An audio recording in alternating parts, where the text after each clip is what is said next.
Hey, hi, hello, good evening. Welcome to the middle of the week. Hope y'all are doing well. It's the cutie! Wait, where? Where do you see him? I want to see this cutie too. Hi, cutie. Oh, ha. You talk about me? Hello to you, Muck Pie. Hey, hello, Molecular Shadow Fox. Hello to you too as well. It's good to see you. How's everyone doing tonight? How are y'all doing this middle of the week? I feel like I'm doing pretty well myself. I got like one assignment. I got like a big assignment at work done, and we're rolling on. Right, moving on to another assignment.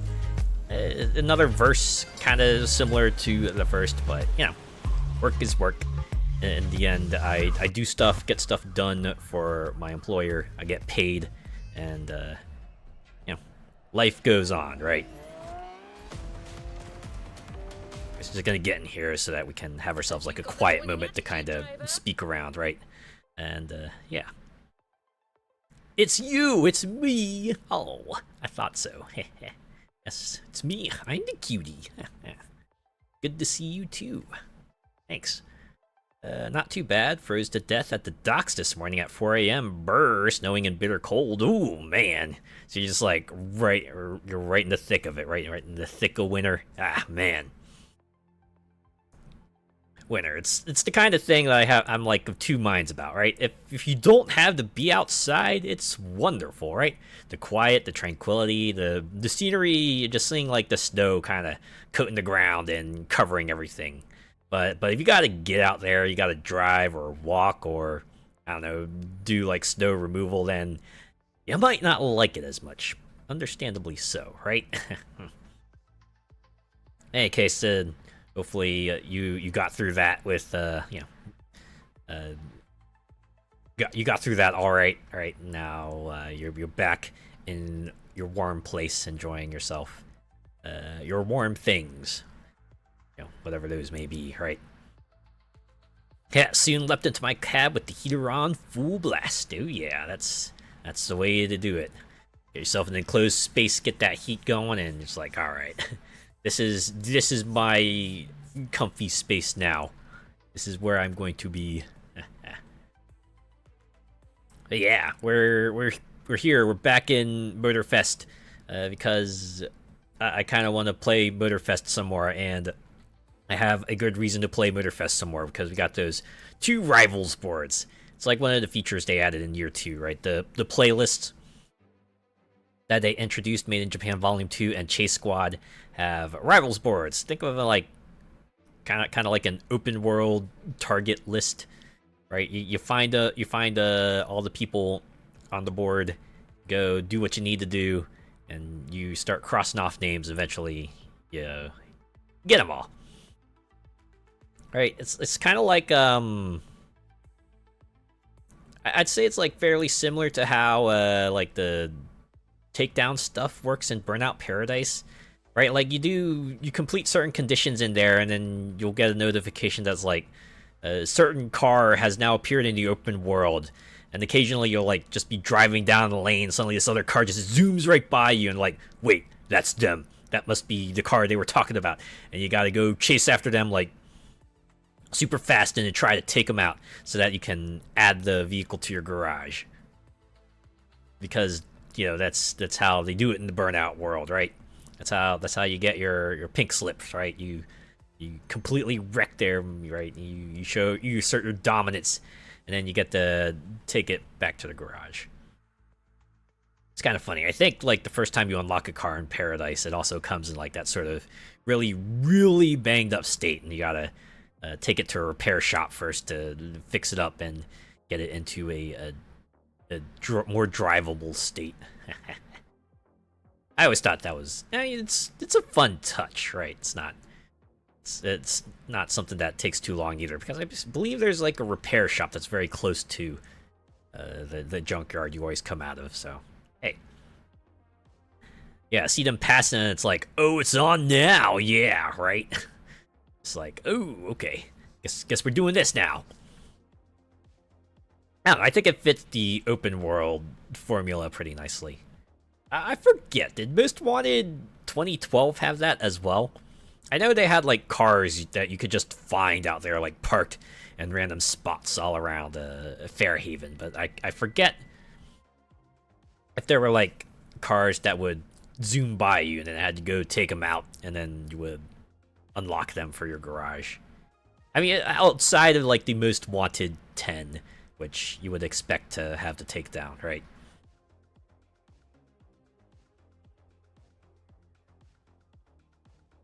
Yeah. Ooh, Fox Blanket right now, all with the heat on. Haha. Double dose of cozy. I dig it. Yeah, I feel like these days I'm putting on like some fluffy robes and just getting a blanket around me, just having my heater on like almost constantly. It works. Sometimes I feel like I really don't need like, all that fluffy stuff, and other times I just like, you know what, I'll keep it on anyway because it's super cozy anyhow, right? Hey, yeah, the thermal and the winter tights. Hey, yeah. I need to get me some of those. I need to get me some like thick tights that I can wear in winter and still very tights like. Like the tights I own are like the thinner kind and maybe not the type that would keep you overly warm in winter, but still works out. Okay, so guess this is where we start, right? We'll start with guess the Made in Japan Volume 2 Rivals list, and it looks like we have our target already picked out for us. Hunter Killer Ivy Flame. The Clawblades are a good choice. A cocky bunch, but competent. Oh, I didn't realize they like put in a bit of a description for them too. Huh. Already famous as an internet influencer, Ivy Flame, also known as Hunter Killer, is gifted as she is flashy. Be quite charming and amiable, but also short-tempered and vain. Is in the Motorfest Rivals as a way to promote her brand. Oh, they even give her a vehicle choice. Oh, so you don't like kind of. It's not like you select a rival and then they will zero you in on them. Now, kind of like, all right, so this is what they look like and this is where they may be. I mean, you saw like a little bit last week too, right? We'd be driving down the street, suddenly this like crosshairs appears. I'm assuming that's what you got to do, right? You got to like focus on them a little bit and then the thing starts. And looks like they have a restriction too. You have to be in like a certain kind of vehicle before you can take them on. I want her I want her jacket. I could so rock that. It's a pretty cool jacket, admittedly. Right? It's like the cross of varsity plus sort of the clawed out motif that the tigers or the really clawed beasts would often have, I guess, which is fitting for this. I'm kind of surprised they went and modeled like a whole ass character for this, right? Just a profile for them and well, the car you'd see, but like, man, it's quite a bit. This is quite a bit for this. Also, like how you can adjust the difficulty, like right on here. I assume just because once the event starts, then you'll be locked into that difficulty, so you can just switch it here, which also works too. I imagine this also works if you want to get into another event, but don't want to like go to the event menu to actually have to change difficulty. Also, cute art for her logo. You know what? Yeah, I kind of like it, right? It's that mix between cool and cute. Feels like it's kind of hit that compromise and it works out pretty well. Also, I have to wonder, is Ivy Flame like her real name, or is that like a sort of a moniker, right? Because it would be pretty badass name either way. Like, it's like, I imagine you probably think of a real name. Someone who has like a name in real life that just comes out, incidentally coming out sounding really cool. Okay. Let's see, where we have to go again? Kahului. It's for Finder, and we need to be in a street tier 2 car. Alright. I think I can work that. I'm gonna pick one that's like at least spec'd out, right? Don't wanna hit him with a stock car, because that's how I get my butt kicked. Oh wait. I got I got one in mind. Oh no, we're in drift. Honestly, the consolidation of all the vehicle classes seems to have left a lot of cars into street tier 2. It's like, it feels like the catch-all category. It's like, oh, you have no idea where else to put this car. I don't know, throw it in street tier 2. It's kind of funny because they also have like the racing category and other categories that feels like it would be better suited to be sort of that catch-all, but they went with street tier 2.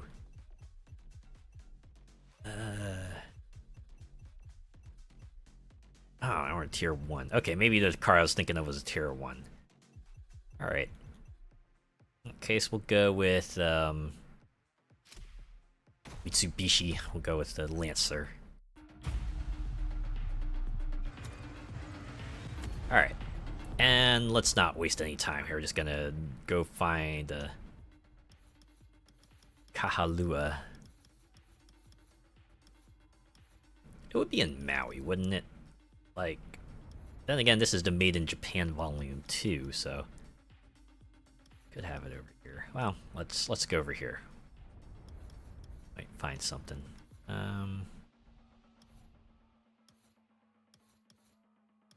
Well, this Kahalui, don't think is what we're looking for. Kaihalulu.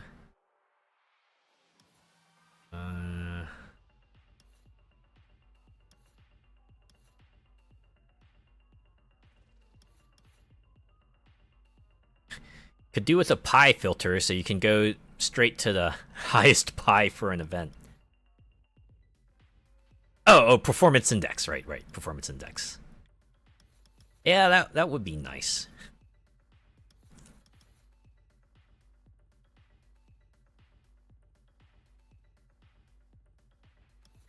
Incidentally, that was like one of the fixes year 2 brought in. Because it used to be like street tier 1 and tier 2 had like the same inventory of parts they would share. And obviously street tier 1 had like a lower max PI. So you wouldn't be able to like equip like the higher performance rated parts, which got annoying because you would have to like split it between two things. But the year 2 update changed it so that now the street tier 1 cars can equip street parts above their maximum rating. They'll just be like brought down to the maximum for street tier 1. So that's pretty cool. Also, maybe you don't have to go at them in order. I just noticed that they have them marked on the map, so I guess if we just fast traveled here, we eventually run into them, right? Let's try it. The biggest islet at the connection of Oahu and Maui. Makes him a bit bitter. Use it. Oh, snap. Here we go. Is it you? Target locked. Good luck. Race or chase? Oh, I didn't realize you could pick, but we're gonna race. Let's race. Oh, wait, huh? And now they're like, okay, now you can pick a car. Ow. I was hoping this would be like a Forza style, okay, now it's on, but alright. I guess this is kind of convenient if you want to pick your, like, spec'd out race car, but it does kind of take me out of the action a little bit. In any case, I could probably just, like, stick with the car I have, right? Because it's got the maximum.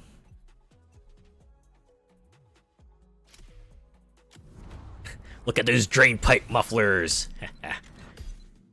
Dynamic races are intense face-offs against a single rival. A new destination is randomly chosen each time you decide to challenge or rematch your rival. Remember, you are racing on open roads, so watch out for oncoming traffic. As if I didn't... I mean, I already have to pay attention to them during races as well and during feats, so I'm well used to it, but I guess thanks for the warning, Motorfest. Going after the claw blades? Well, you chose the wrong place to start, buddy. We're gonna jump over you, Leapfrog. We're gonna show who's better at this. We're gonna get much higher than you. We're gonna get so high. Oh oh oh oh oh oh. But I'm the most experienced. What I'm saying is, you're toast, buddy.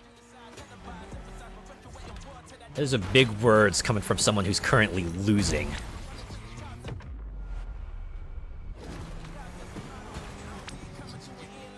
I also like how the rivals are emoting during the race. It almost feels like an online race with the way they're kind of just like taunting you actively.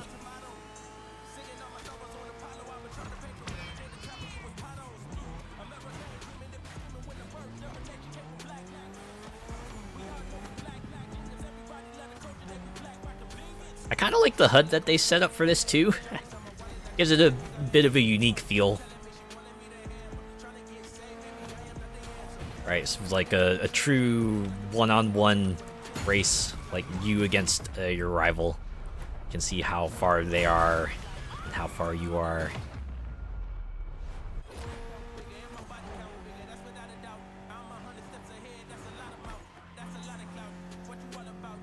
Also, I guess the fact that they're dynamic does like add a bit of unpredictability to it, right? You can't just sort of have a route memorized. You can't really trial and error your way through this, you know, unless you abuse the rewind like I am.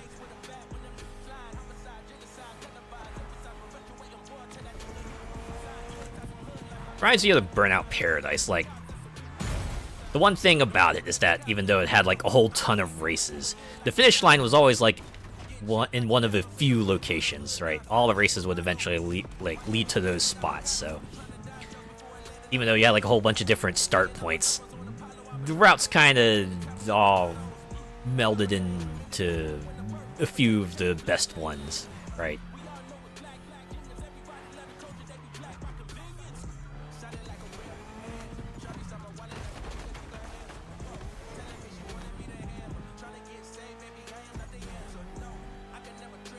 Honestly, I think they kind of used the same sort of deal for like the grand races. I started doing those because there's a weekly challenge that requires you to do at least 2 of them in a week. It seems to be like the same sort of dynamically generated kind of race where they'll plot a course out on the map and like just decide between like which class of vehicle you'll drive each segment in. No shame in using it. It's there for a reason, so use it as much as you need. Haha. I certainly will. And thanks.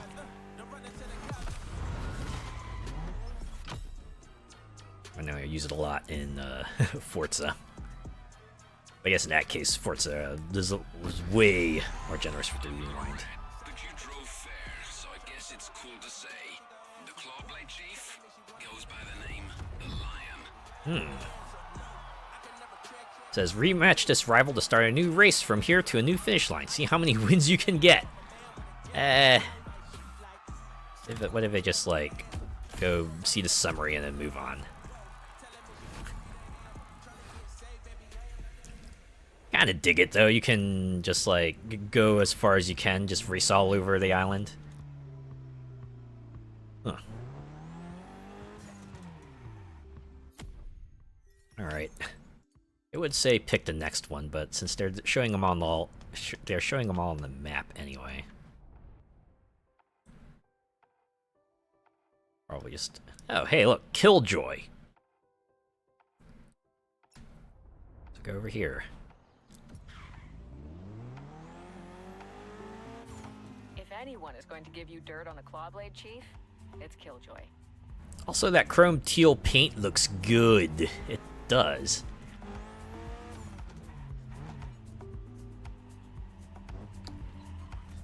I think it's really good when they sort of get that iridescent look to them, right? The one where it's like, you know, you look at it, it's sort of got that gradient look to it, and then you kind of like, you know, shift your perspective, and like the colors like all moving around with you, and just like, oh man. Oh, I guess. Wait, where are they? Oh wait, found them. The crosshairs are here. No, did I lose them? Because I hesitated a bit too long. Oh wait, you trying to hide? You're trying to? Oh wait, no, they're on the other road. They must be doing laps. They're like, all right, you need to drive around this perimeter here and wait for our guest of honor to show up. Man, it's like a reverse most wanted, right? It's like how in Most Wanted you have to look for the police cars and then try to avoid them, and here it's like, oh no, you want to seek out your target and then hunt him down. What's that you got? A lawnmower? Yeah, it's gonna be a lawnmower. I'm gonna roll it right all over. I got all over your car and your chances of victory and your pride probably. Who do you think you are? Some kind of mini chief? Nah, I'm not just a mini chief. I'm the Master Chief. Ba, ba, ba, ba, ba, ba, ba, ba, ba, ba, ba, ba.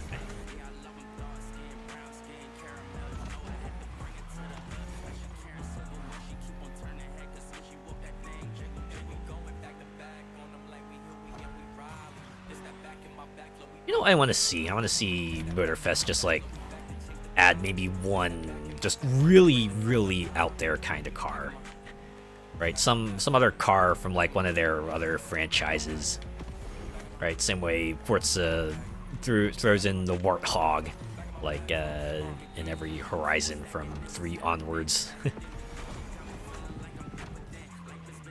Then again, I don't know if like Ubisoft, there's any Ubisoft franchise that has a car that's like as so you say iconic as the Warthog.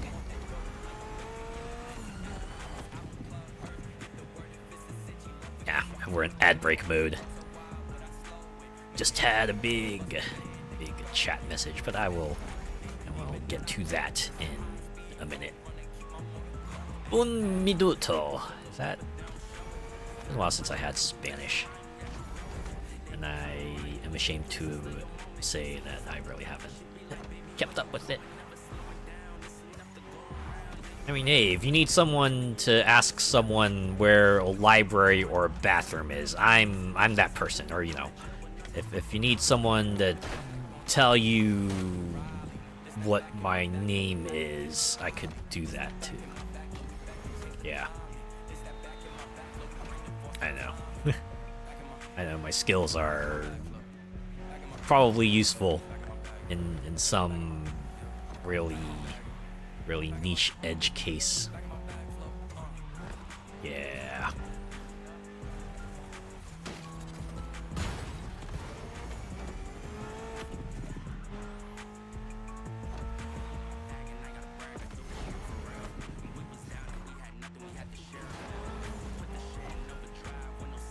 You know what's funny?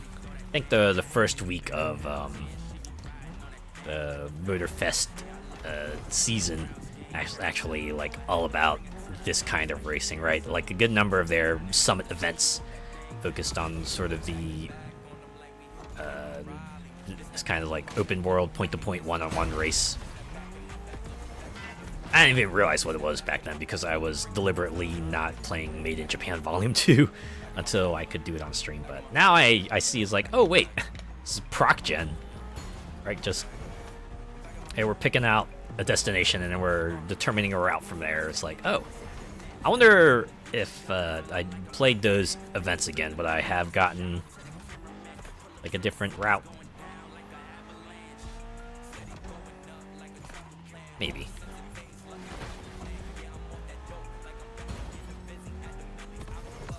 Big talk from someone driving a car that has a reputation of arriving sideways in a crowd. Typical Mustang. You know, I've noticed that anytime I drive a Mustang, it's like really squirrely with the handling. But he's not that interesting.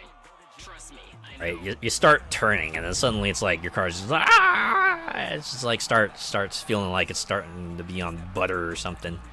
You're like trying desperately to keep it straight, but it just wants to drift so bad, man. Just wants to drift. It's like, please let me drift. Let me in there, coach. I'm gonna drift. Alright. 2 down, 2 to go.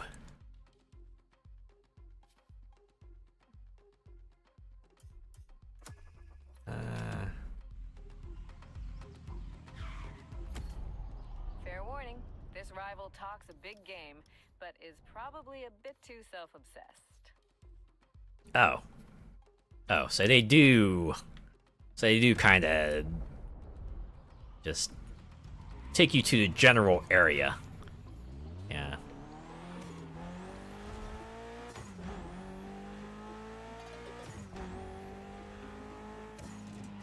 You go there, and you hunt them down. I'm gonna ignore this escape skill for now, but... So we got this collectible right here. This must be the Made in Japan Volume 2 collectible. Oh, okay, it's not the shrine, it's like an actual statue. Huh, and there's only 2 of them. Wow.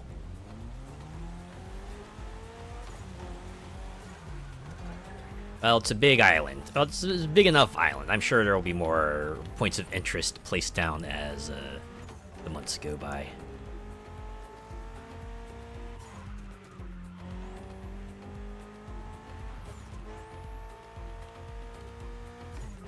On the subject of dragons, I saw that DreamWorks is going to have a live-action adaptation of How to Train Your Dragon coming out.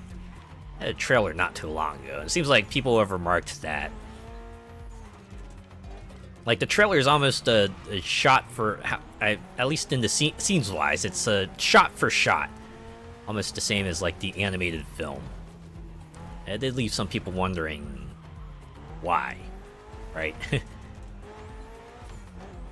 Like, I'm sure we all know the financial reason why, right? Just want to play it safe, and, you know, How to Train Your Dragon is kind of like one of their big, beloved franchises, so, you know, just put it out there and make a hojillion dollars, or at least that's probably what their hope is.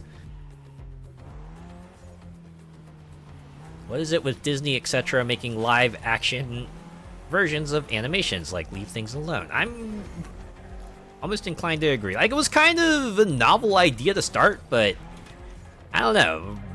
It's kind of, the novelty is worn off now, right? It's like, okay, so you're just gonna make a live-action version of everything. It just, Well, that's charming. like, sometimes it doesn't work, right? Like, I know one of the places that some people really didn't like was Lion King, because they went, well, I guess, amusingly enough, that's not really live action. It's like largely CG, but you know, the kind of like the vibe they were going for. But I think the move to that sort of more realistic style really, I think some people said did the series more harm than good, right? And then there's some others that kind of came out and really didn't make that much of a splash. Like, sure, y'all remember live action Aladdin, right? It happened. That's as much as I can say about it, really. I don't think I've heard much of an opinion one way or another. It just happened. It's out. I guess you can watch it. One of the movies of all time, maybe.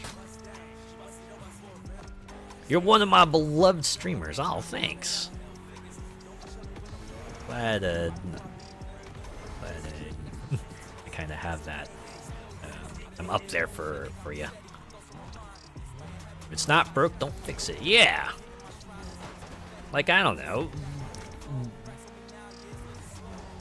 Is there like just some analyst there going, yeah, no, we can't do a remastered version of the old series. That just won't do, right?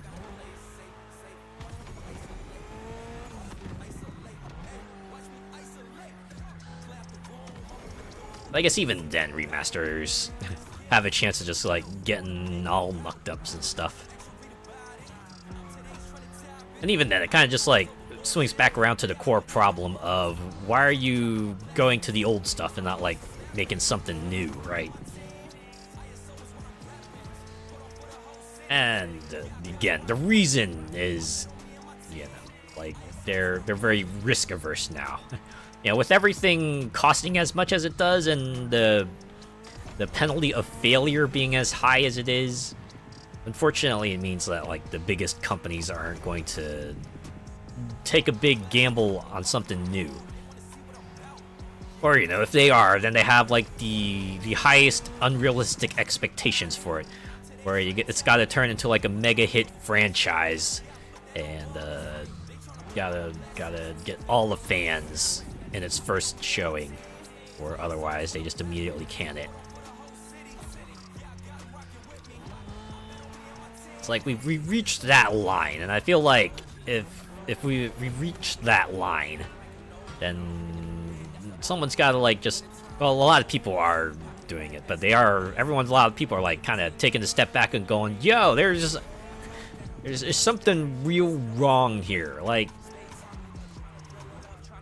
we can't really be, you know, snuffing out the creative freedom of folks here, because the money is like just taken over to this degree. I think that's like also part of the reason why you see so many, you know, big name writers and artists kind of leaving big companies and just starting up like their own small studio. Which, amusingly enough, the trajectory for that seems to be they put out some stuff that's real good and reminds you of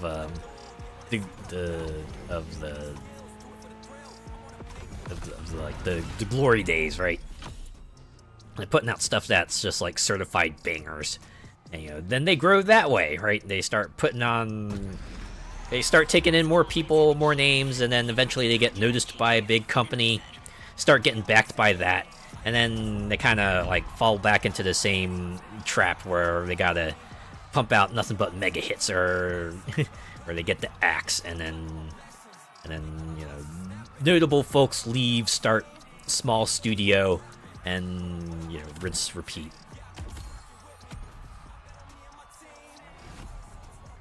Actually, I don't know, I feel like there's a few examples that we can think of things like that, right? All right, one more claw blade rival, so I guess we just oh, if we can track them, right? If we can seek them, then we can just press that, and then This rival came from a humble background, so is not as terribly braggadocious as his crewmates. long circle along the elevated highway at Honolulu's airport. Also, all the way at Honolulu, so like so far away that they're just giving me a straight line, almost as if to say, "Hey, just hop in the plane or fast travel or something." I think I will oblige. This rival came from a humble background, so is not as terribly braggadocious as his crewmates. Oh wait, there they are. Hey, I see you. I like the turret from Portal. That said, I don't go blam blam blam. I just go, hey, I want to race you.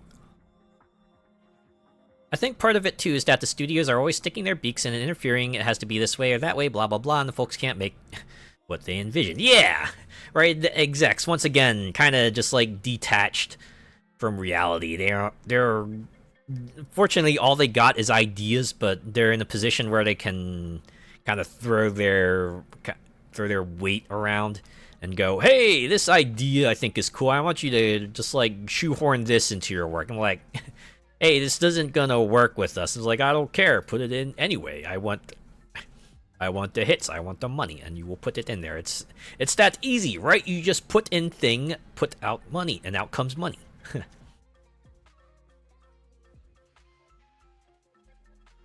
Feel like business has kind of warped some people's perception of how things work, right?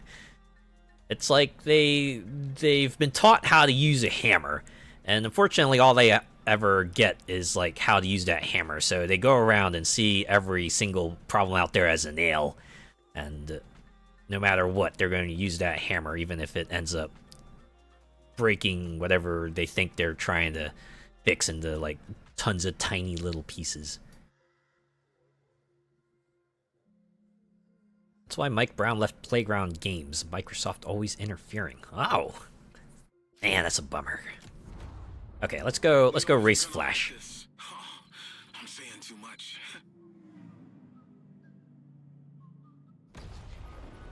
I'm at least kind of digging that, at least in like the proper Rivals events. Each personality does, each rival does have like a unique voice. Ain't no joke.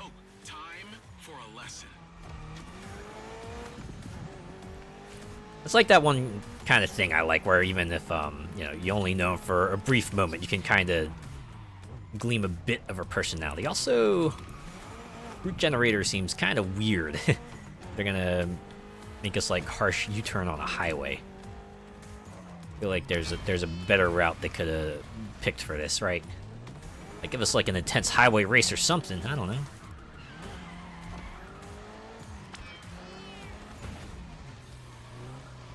Maybe something they can refine for later iterations of Rivals if they go that route. I hope they do. They made like a whole separate shelf for them.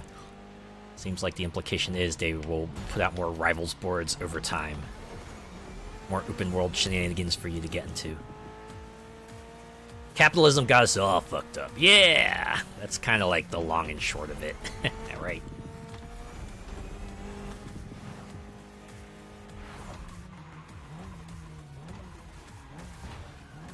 Did his car really just meow at you as you passed? I think that was like the emote, right?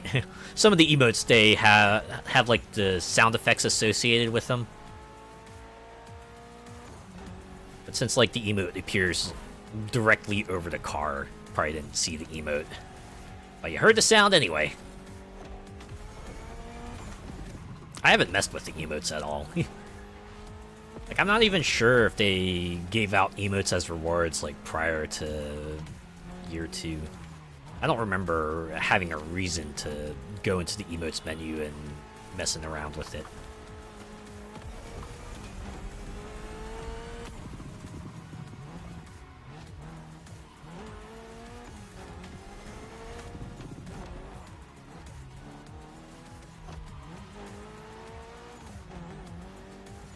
But yeah, then they come out with like, you know, Made in Japan and Chase Squad, and suddenly like emotes are maybe a third of the rewards you can pick up from doing things like these.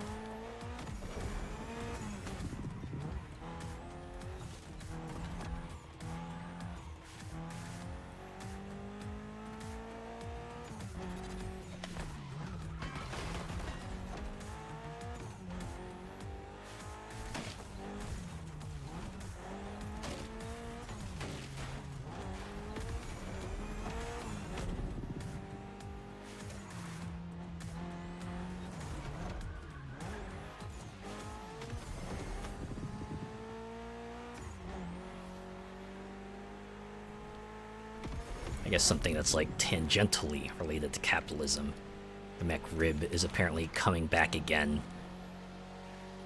Although, something interesting that I read about this time around is that, like, I guess McDonald's is also... Oops. They're also offering to sell you, like, a giant jug of their McRib sauce. It's like... I guess some people must be pining for it. It's like one of those things I think they think maybe people will pick up just for having a shot of like a lot of it. I don't know. I guess it will probably have its audience. So I think that's like probably a good amount of what makes the McRib so popular, right?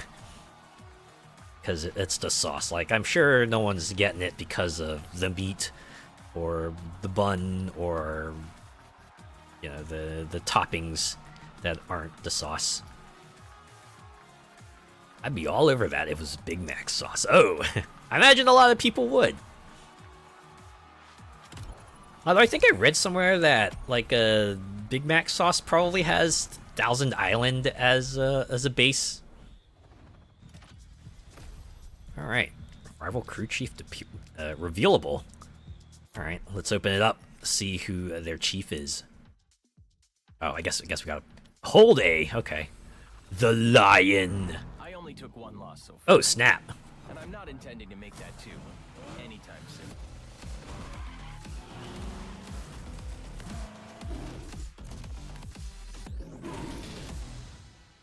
Okay. So they're putting a little bit of effort, right? It's like, oh, yeah, you know, this is kind of like the big name, right? The head of the crew here. The crew. So, you know, they get like a little bit of a video kind of introducing them. You've never had a McRib before? Oh, I would say, you know, don't go out of your way to get one, but I guess if the opportunity comes up, might be fine. You'd think the name would be the Tiger, with them being the biggest cats.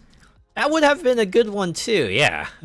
I wonder if there was a debate over this, right? You imagine just like someone just concepting the idea of the 4 groups that you will be racing against in Motorfest is like, okay, so who do you think the leader of the Claw Blades should be? Right, they just got like a list on a marker board somewhere, right? Something like, say, lion, tiger, panther, bobcat, cheetah, you know, things like that. And it's like, okay, we gotta pare it down. Which one do you think is the most appropriate for the leader of the Claw Blades? And then everyone's just like debating over it, going, okay, I think it should be panther because so and so, or I think it should be tiger because so and so. And I guess lion just won out that debate.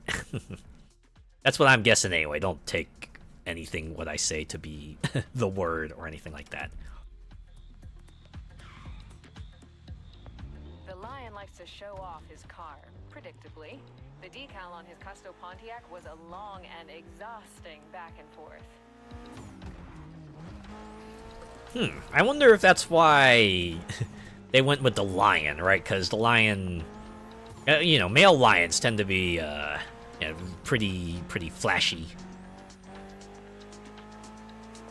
Not that tigers aren't flashy, but... Oh, 5 miles? Okay, we're gonna just fast travel to the area. Look at that, they even got like a special symbol, right?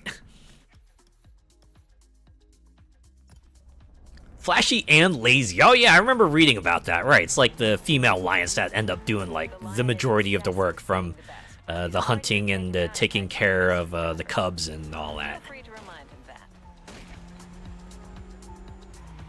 Ah, man, there's treasure here too. Nah, there will be other treasure. It's all ephemeral. For the sake of the stream, we're just gonna go after the lion. I'm coming for you. Also, I gotta avoid the slalom gate.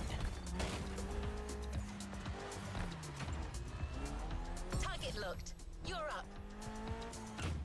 Gonna race. I also like there's a lock on the chase icon, so definitely have to go through this list again and chase him down. Boy, you're in for a surprise. You're going down, Simba. Long live the king. Nah, that's Mufasa. Or Scar saying it to Mufasa, I guess, if I want to make it clear. Just make it a challenge, okay? You just gotta remember, everything the light touches belongs to me.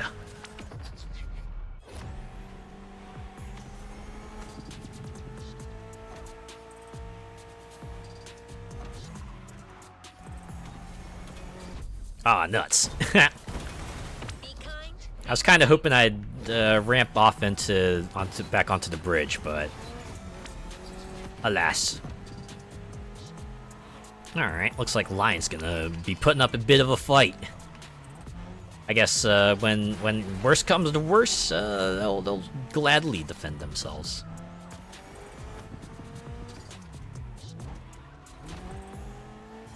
I mean, that's kind of the thing, right? Even if they are known to be lazy, you gotta remember lions are still very strong, and they have claws. So even if might not be the most skilled, they still got overwhelming strength and power.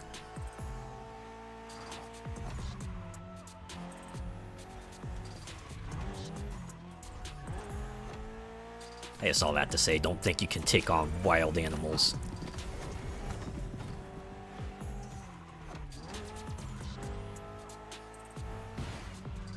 There's a podcast I used to listen to like a long time ago.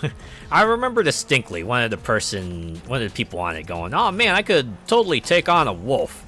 Everyone else just going, "Bro, you really think so? Like, do you know how much wolves, even a single wolf can like mess up a person?"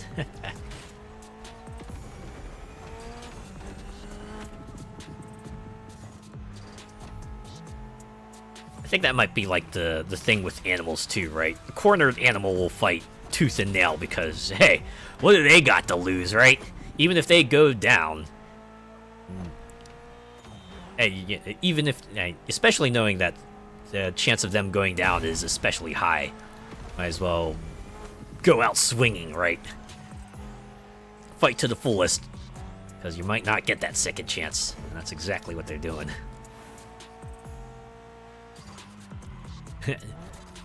Jaw PSI alone would mess you up. Yeah. Forget about that, right? It's not just about the claws, it's also about the jaws. They can also bite you.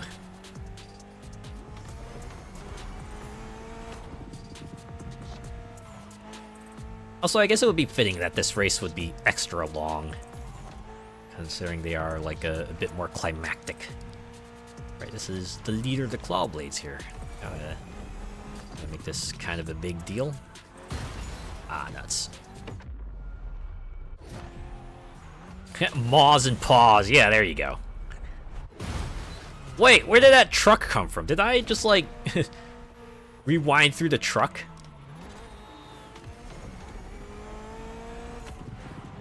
Like, I would assume traffic would have rewinded with me, but I guess open world traffic is a different story. It's like a Forza multiplayer rewind, right? Technically you're rewinding, but like the rest of the game, or the rest of the race is still going in forward. Understandably so.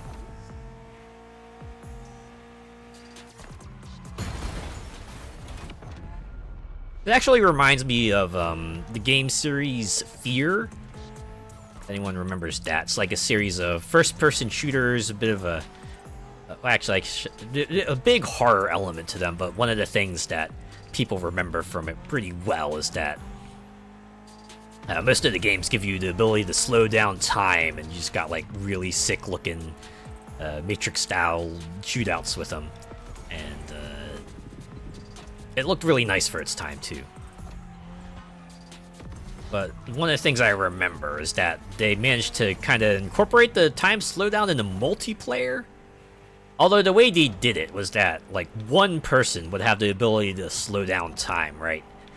And obviously, slowing down time, whenever they slowed down time, everyone got the time slowdown because that's just how it would work, right? That's how they would make it work. I thought it was like a pretty neat idea, like a kind of a fun way of just like bringing in the cool feature from the single player game and making it inadvertently just like a bit of a competitive element to it too, right? Imagine anyone with the time slowdown power is someone that's like really hotly contested after, right? They're primo target. But people have been giving them their own. I don't know a lot, but I guess you might as well know it too. At least one of them, because, you know, you still got the other 3 rival groups to take out, right? Oh, come on, that pickup was just waiting for that. You think they were kind of just like, ah, yeah, any moment now, this Mitsubishi will rewind right behind me, and then I will get that rear ending. I've been... Okay, you know what? I'm just gonna stop. I'm just gonna stop.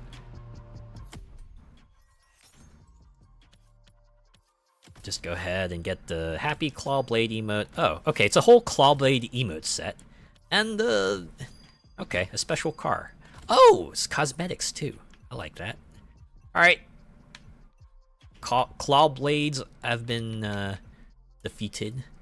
I guess we could go down. We can go down this list. We'll take on the Diamond Fangs next. Who's the youngest is always the least experienced. This rival is out to prove that wrong. Also, you have an ad break coming in a minute. This is also a restriction of a Street Tier 2 vehicle. You know what? I'm wondering, is this also... Mr. Calandra, aka Furball. Ah, the Street most Tier clever 1, of the Street Italian Tier... rivals, Okay, so... apparently. So half of the groups require Street Tier 2, and the other half is Street Tier 1. I guess it's appropriate. These are like, you know, the open world street racing stuff. Blade's It's only more fitting. talented than his crewmates, but he's not necessarily what you'd call a creative driver. Test him. Ah, I see. A bit of what is it? Technique versus Oh, I forget what the dichotomy is. Just technique versus something else. Blaze is more talented than his crewmates, but he's not necessarily what you'd call a creative driver. So that's some feral-looking cat on their logo. Certainly got a bit of edge to it, doesn't it? Target locked. Good luck.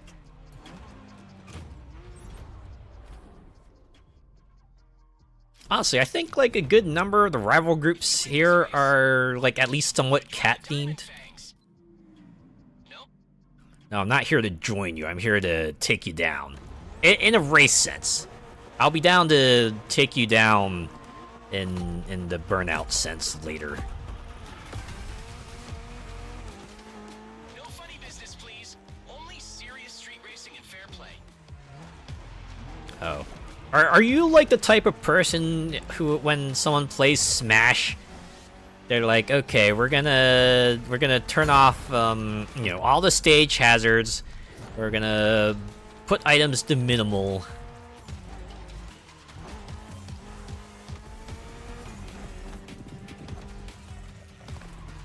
I gotta confess, I've never seen that much of an issue with the competitive Smash scene. It's like, hey, they kind of enjoy the game in their way.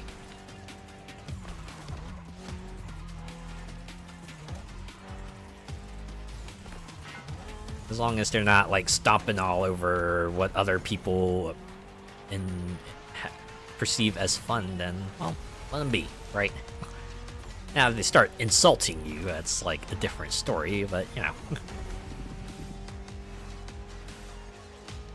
They prefer to play Smash with minimal items and a particular set of stages, then I say, let them. Kind of funny how the whole Fox-only Final Destination kind of abounded, right? I think a lot of people have said that competitive Smash actually appreciates stages with platforms because, you know, it's still a platform fighter at its core, so kind of want to have that difference in elevation so that, you know, certain characters can utilize it or not. A flat stage would, ironically, be perhaps not as competitively. It's not the only viable competitive arena, right? Like, all the stages can't just be like a flat plane, because that would favor certain types of characters too much over others.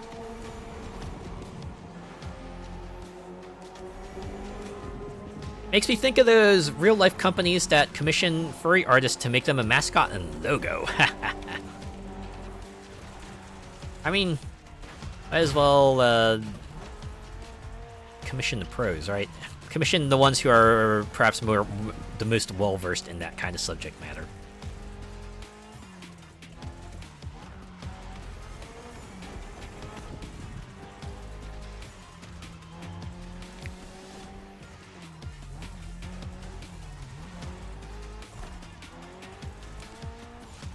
Certainly makes me think, though, right? It's like, oh yeah, we probably had people with, you know, a variety of interests for, like, the longest time, right?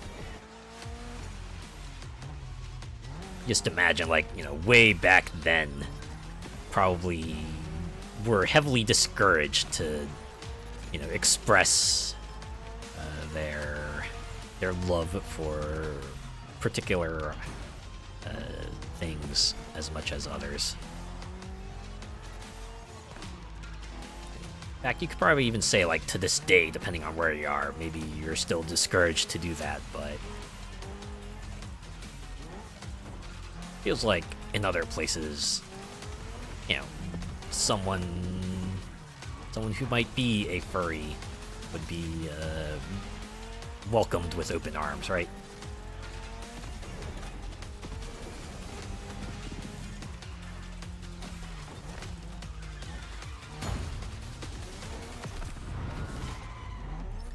Drawing and painting is not a job. Still bummer that some people still think that, or they think it's like something that someone could just someone to just like do like super easy, right? They're like, you know what, you just like go to your art program and you go wave your art things around for an hour or two and then you get art, right? And it's like, no, that's not that's not how that works. That's not how any of that works. Still get a lot of hate no matter what. Yeah. It's a shame. You'd like to think progress is being made, and maybe in some ways they are, but definitely feels like in other ways it's This dramatic beauty just charmed me when I met sometimes her. it's She like won't have mercy on you, though. the straight cliffside you're looking at, right? Don't worry about damaging the rival's car. The Motorfest has everything insured. Okay, wait. The way they say that, it's like, oh yeah, Motorfest knows that there's these folks just like running around causing chaos, but you know what? It's like sanctioned chaos, so don't worry, you're good. It's like a weird hand wave line to throw in there. The Motorfest has everything insured. And I imagine some people would make a point of it if they didn't bring it up, so they put it in. Still weird though. Doesn't help with the anti-fur and furry raider groups, etc. Yeah.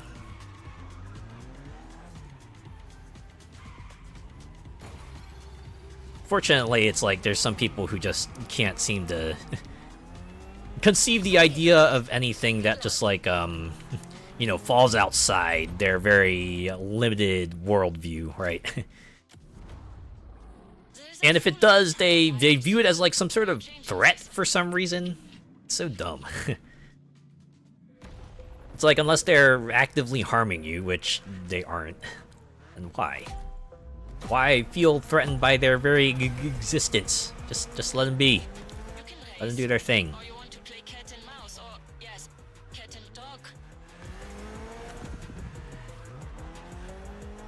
What if we just like played horse? I kind of like horse.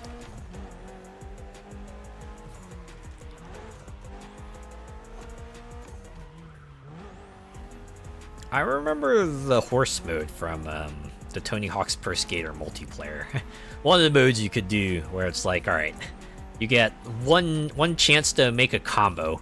You kind of escalated that way, and like the first time someone fails to top their previous person's score, you would get a letter, and then if you got all the letters in the word, you would lose. The thing I remember about that was that they let you set your own horse word, so we had a bit of fun just, you know, putting in the most juvenile stuff, or at least the stuff we perceived as juvenile, right? Like I don't know, for some reason I remember the one mode we played, like, instead of horse, we went to spell it Dumbo. It was just what we thought was, like, the most insulting thing ever. It's like, aha, you Dumbo. I was like, oh, snap, you called me a Dumbo. Even better was that it wasn't always, it didn't have to be 5 letters. I think you could have the word be up to, like, 10 letters, so. I'm sure the word could be shorter than 5 as well, so. It was pretty fun. XD, yeah.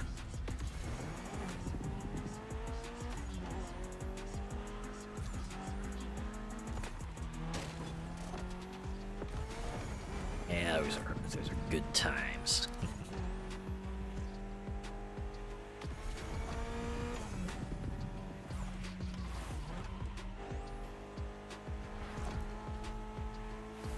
Honestly, Tony Hawk had like a good number of unique modes. I also remember graffiti. That was the mode where you had to trick off of like elements of the park to tag them as your own, and the only way to like re-tag them again was to try to beat like the score associated with that element. So it was like a twofold thing, right? You wanted to do like really sick combos to get as many points as possible, and you also wanted to hit as much of the park as possible so you could tag all those parts with that one combo. It was kind of cool, right? You didn't... Ooh, now I think about it, it was kind of like Tony Hawk's version of the anti-camping mode, right? You'll imagine how like certain first-person shooters would have that sort of dog tag, right? The kill confirmed kind of mode where you didn't get points by killing people, you had to kill them and then pick up the stuff they dropped. Sort of as a way to like discourage... at the very least, discourage solo camping. So you couldn't have just like you couldn't just like sit in one spot, and pick off a bunch of folks. Either you had to coordinate with someone else to go run around, get the tags, or you actually had to run around the map yourself and, you know, seek people out that way. I feel like Tony Hawk was kind of like that, or Tony Hawk's graffiti mode was kind of like that, right? Instead of just like sitting in one pool and just doing cool air tricks over and over, you actually had to at least hit a good amount of the park so you could tag a lot of the park elements as your own, right? Yeah, it's some real nice board designs in the shop. Yeah, like I think that's like just a hallmark of skateboarding. Just a lot of really cool skateboard designs. Something that like kind of spoke to that sort of punk era, right? Sort of rebel counterculture kind of style that skating was known for then.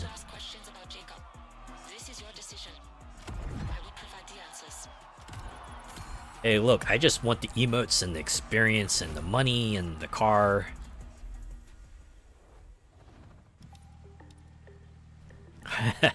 That was my mom's MO on Twisted Metal. Shoot from cover, sniper mode. Oh, man. I guess the one thing about couch multiplayer is that if you get really annoyed, you could just like look over at their portion of the screen and see what they're doing and then go hunt them down. Of course, they probably cotton on to what you were doing and then be able to flee, but Stalker just you likes know. to shut up and drive, but if you get him talking, he will get distracted. Too bad this isn't that kind of game. Wouldn't that be funny though? You just see like a dialogue wheel pop up. You could just start like you know, putting off a variety of responses to Stalker here. Let's see if he drives like his crew.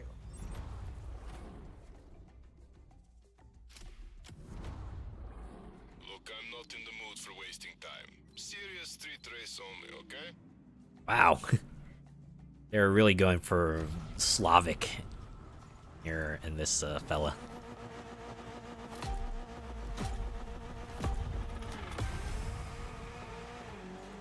I need to report to the chief when I beat you, okay? Alright, but what happens if I don't, right? What happens if I like, kick your butt and then decide to flee? Are you still gonna report? Probably not, right? You don't wanna let the boss know that you got your butt kicked. I was just gonna say Slavic. Channeling that Drago, isn't he? Just expect him to say, I will break you. Or was the line, I must break you, or something like that. Something about breaking you, right?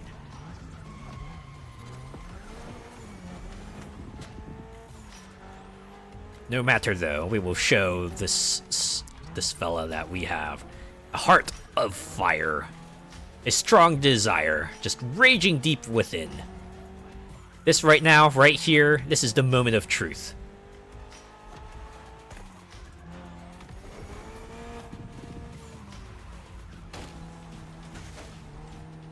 Kind of funny we would bring up Drago because the short I just put up today was also about making that Rocky reference.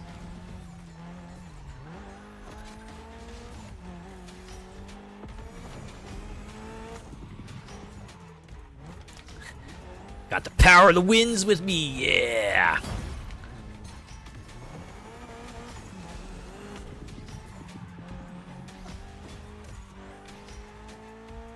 About to show you my gale force.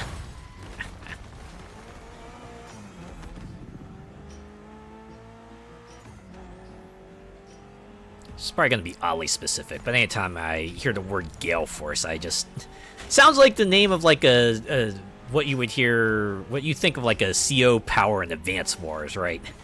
This is like what the air themed CO would have. You would just see like the word gale force appear, and then I don't know, all the units get like a wind buff some way or another.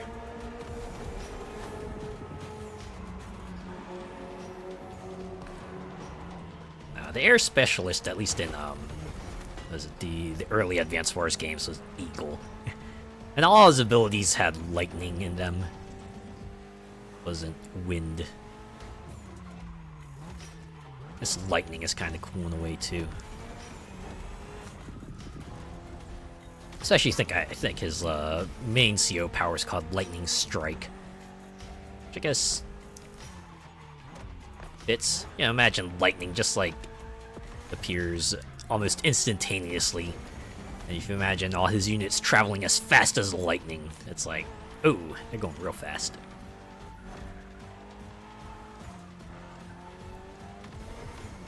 I think his power notably also let all the units take an extra turn, really. So his strategy would be like make everything move and act, and then pop the CO power, make everything move and act again.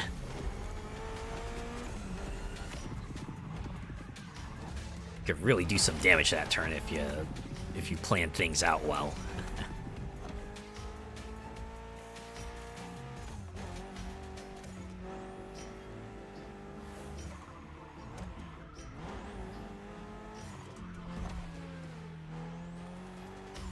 Makes me think of that fable about the sun and the wind, and who would be the first to make the guy take his coat off. I am vaguely aware of this fable. Actually, I don't remember the details of it.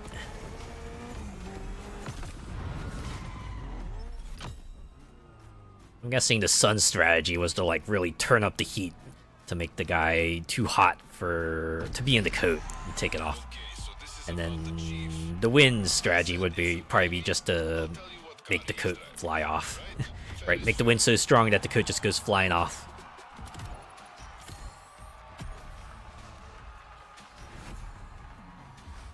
And then probably some third thing happens, and then moral.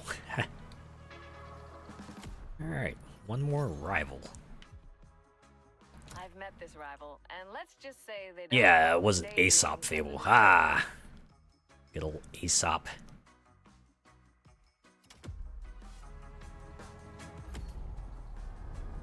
Nobody likes to lose, especially in a 911 turbo. Go easy on this rival when you defeat him, and he will tell you more.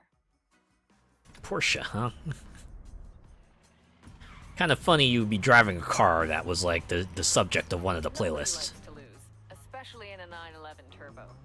Go easy on this rival when you defeat him, and he will tell you more.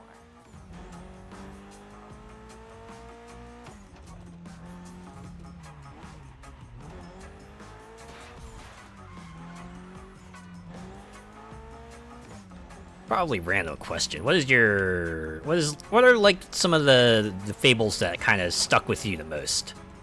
Right? Which ones kind of just linger around in your memory, even long after you first heard of them? For me, oddly enough, it was always the one about the sour grapes, right? You remember, it's the tale about I was thinking it was a fox, right? A fox was trying to get at some grapes, but no matter what they did, they just couldn't get the grapes, right? Eventually they just give up and walk away and go, well, those grapes are probably sour anyway. And I think the thing to take from that was, well, if someone can't have something, they'll probably try to internally think of some sort of reason to justify, well, maybe it wasn't worth going after anyway, right? Even if that thing might not be true or might not be as prominent, they'll try to at least, comfort themselves that way, right? It's no wonder you want to race. I think that was actually the subject of one of my shorts. It's when I was playing Risk of Rain Returns. Trying to get that one chest, but I couldn't. I was like, you know what? That chest was probably sour anyway. I'm not that good, but I'll give you a challenge. Why does Daydream sound so much like, Toji from the pack?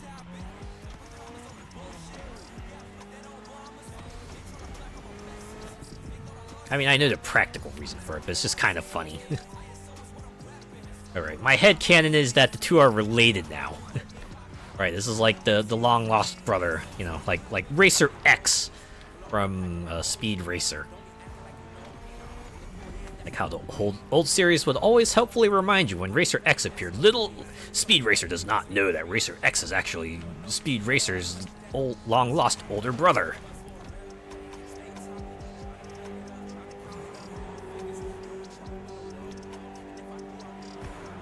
One that always stuck with me was the lion with the thorn in the paw. Remind me which one that was again? Was that the case of just like, you do a favor for a person and they might come back later and repay that favor in kind? Kinda sounds like what it might be, right? Like, just imagine someone coming up, removing a thorn from the lion's paw, and then later, guy gets in trouble. Suddenly, lion comes, saves the day. I was like, I remember what you did before, and I am just returning the favor. God damn limo, it's just cramping my... Oh my god. This randomized route is cramping my style.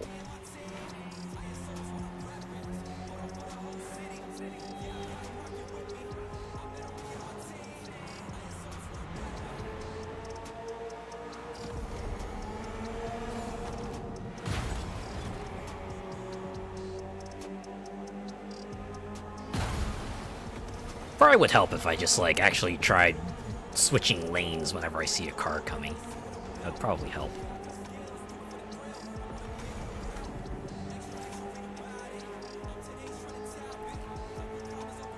I mean, I get they probably picked an oncoming to just, like, give the sense of danger and sort of, you know, rebellion and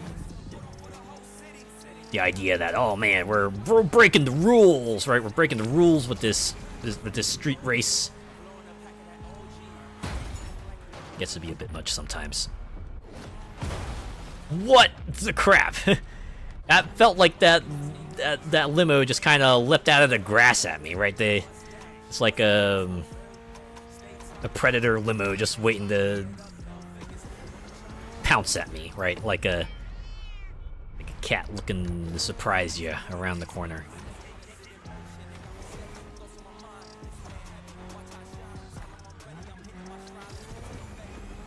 Alright, I'm gonna straight shot through here. Crouching celebrity hidden limo. I do feel like that.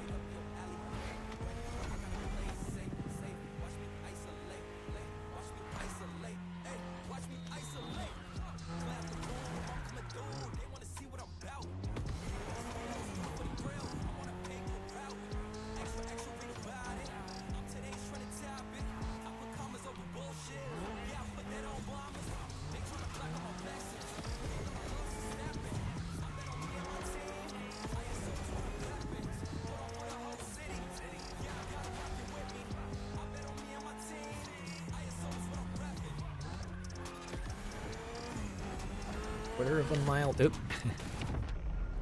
Paid so much attention to the top part of the HUD, I didn't pay attention to the curve in the road that was incoming.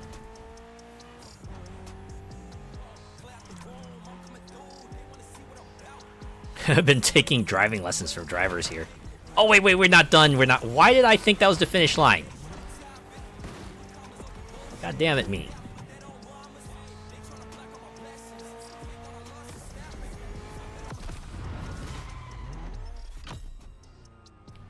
I think there was a video I watched a while ago. It was like a fighting game tournament where, I don't know, it was like close to the end of the match. And then like one of the guys does a super move, right? As the move was going off, they just like leapt out of their chair and started cheering. But turns out that super move didn't actually defeat their opponent, and the other guy was like, well, okay, I guess we'll just go kick your butt from here, and they end up losing the match. It's like, oh no, celebrated too early, and now you ended up paying for it. Alright, now we should have, yeah, okay, the Diamond Fangs Chief should be available. Yeah, that's why you don't prematurely celebrate, right? It's not over till it's over, right? It's not over till you see KO, or you win, or you lose, or something like that. Is it enough?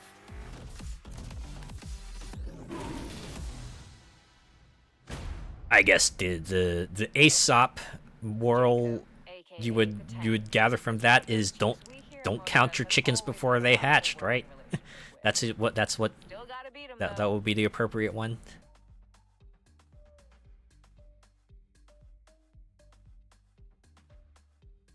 Huh. Diamond Fang started as graffiti artists. That might actually explain a lot of their style, to be honest. Oh, we can just press Y to fast travel. Why don't we do that? Ooh, wait, a piece of art. The Diamond Fang Chief is a man of few words, but a lot of principles. Play fair, and he will tell you what you need, even if you lose. Well, you gotta enjoy that kind of fella, right? The one who won't go easy on you, but at the very least they won't cheat either.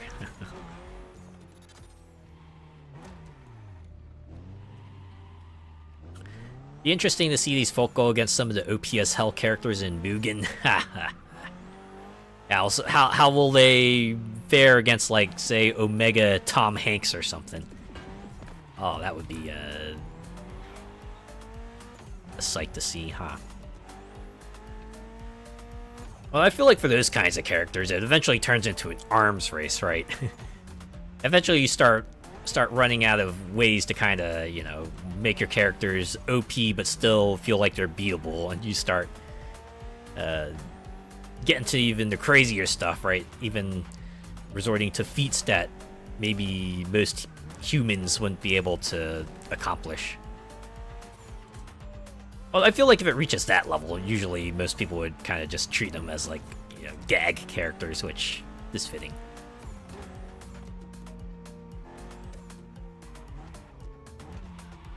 Ah, that has me wondering, is Salty Butt still going around? I remember when, you know, people first caught wind of it like a really long time ago, and it seemed like super novel, right? Just like pit two computer players against each other in Mugen, have them duke it out, and then people can bet on it like it's a horse race or something. Kind of a fun use of channel points there.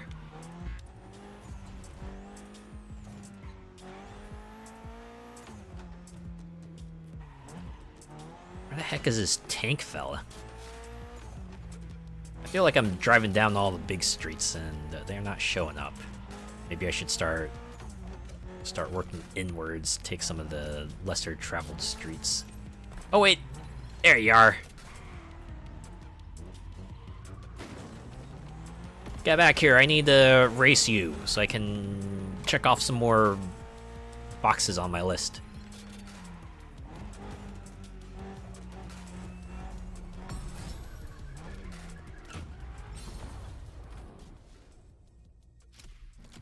Here we go. I followed your progress. Impressive. Now, it is our time. Wait, our? Wait, but you're the only one in the car, I'm assuming.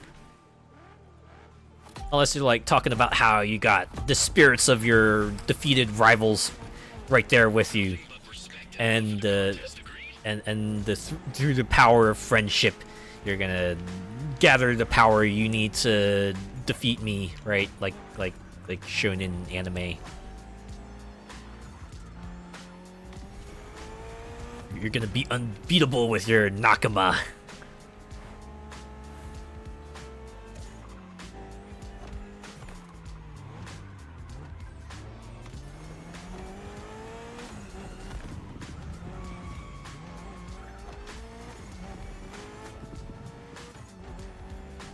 I'm glad that car, it stopped.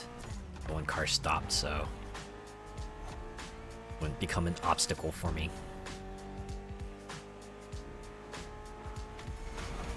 Yeah, insert 2 episodes of powering up a la DBZ, right?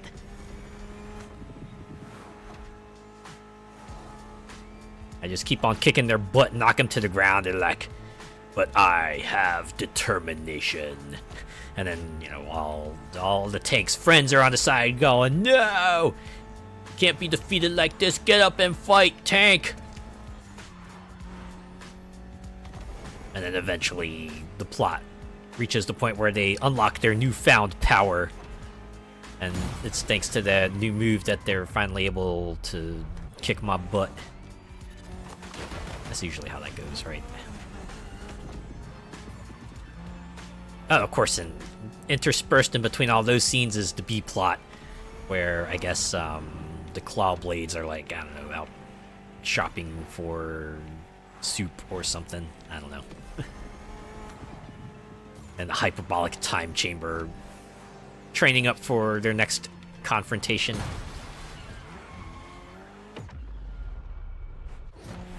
Because they know we're going to be coming back, right? We're going to be coming back with the chase squad, and we're going to be coming after them again. Oh, and it's another ad break.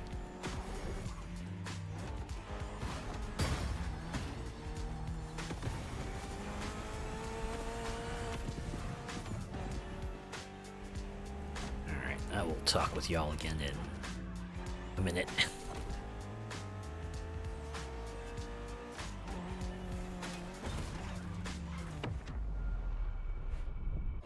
I guess somewhere in between would also be like a filler episode where we do the lowrider minigame. Just have that.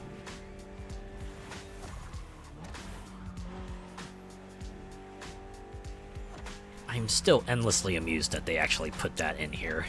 Just 2 events that like have absolutely nothing to do with driving. I mean, they at least, you know, were at least connected to car culture, so there's that. And it was a nice change of pace. It was just pretty funny seeing that in like the weekly summit, just like one of the events just dedicated to the lowrider minigame.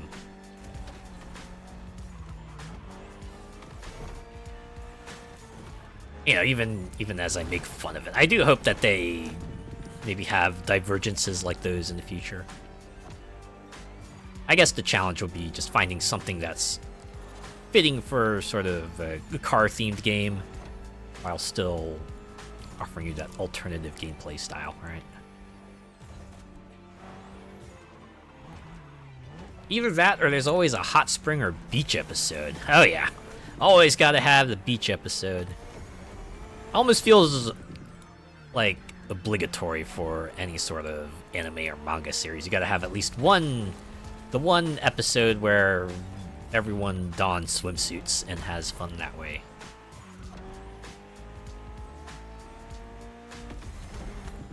Also fairly frequent, but not nearly as obligatory, I think, is, yes, the Hot Springs episode.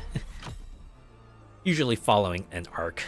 Or maybe that is the lead into an arc, right? Everyone thinks they're getting themselves a well-earned break, but nope, another crisis has appeared during their vacation, and they gotta go solve that.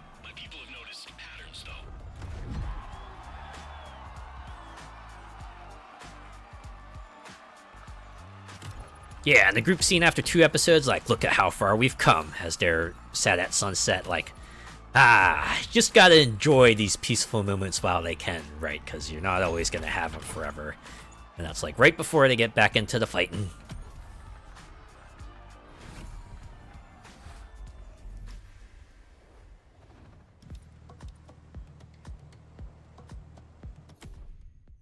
That's like on my wish list. I want to do that one day. Just like go to a hot spring, just enjoy that. Sounds like something I would have a lot of fun with. Just relax in a warm pool of water and just you know, take in the scenery, let my mind wander. Don't worry about anything else. All right, let's go to the other side. We're gonna face off against the Night Stalkers and The quick whiskers. You know what? Now that I got a good look at this, they're all cat themed. Right? All their logos are basically cats. And the good number of the people's kind of like code names are also cat themed, right? We have Catnip, Paws, Devil Cat, Furball. Oh, I guess there's Leapfrog, but we also have Cat's Eye. Okay, maybe not that many, but there's a good number of them. It's a not insignificant amount. Alright, so we gotta switch over to Street Tier 1 now, but I think I got the one I'm looking for here. Alright.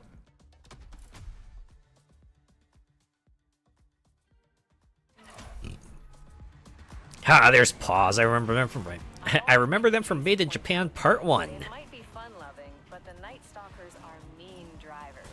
Marco included. Yeah, that was the that was the name that stuck out. It's like, oh. It's like a word that's just you know, something that most people wouldn't pay much attention to, but it sticks out because it's like, man, who names themselves that? This fella does. Well, not Furball, I'm talking about Paws, obviously. Alright, I think, okay, maybe the vehicle I was looking for is in Street Tier 1. Let's see if I can find it. I like a person who's just like looking through the entire toy chest of toy cars. Like, alright, I gotta find the right car, I gotta make this race absolutely perfect.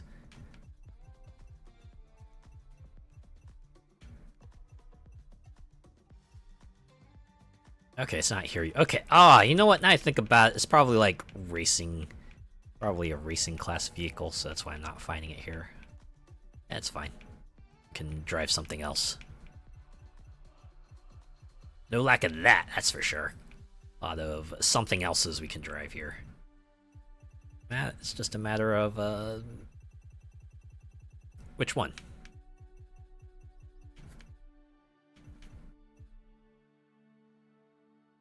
We could race another Mitsubishi. But nah, let's go with the Civic. I see what you're doing. Crew by crew till you get to the top, right? Are you supposed to be Italian? A bit affronted, though, that there's no Fox team. I think foxes are like more akin to canines, right? If so, why me?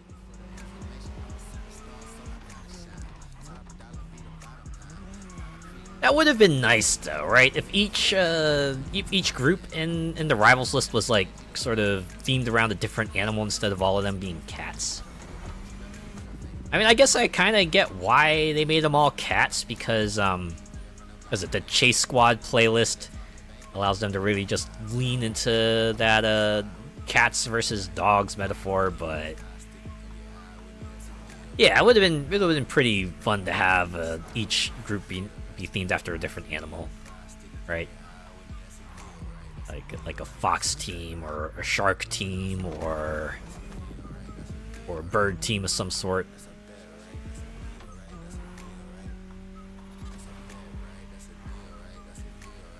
Maybe just like a team of herbivores, right? Get like deer, bison,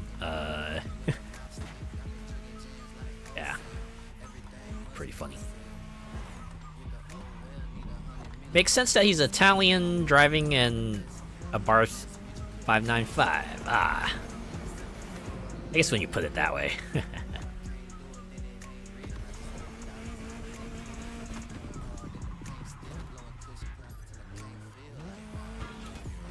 Missed a checkpoint? I mean, the game did outright tell me. Oh, okay. That's why I missed it.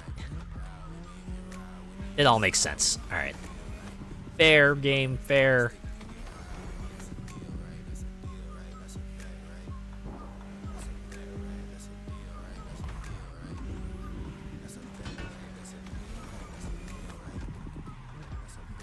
Ah, jeez. Okay. I kind of ate it there, but certainly didn't eat it as much as I could have if I were driving full speed into that turn. I feel like I know this portion of the map way too well.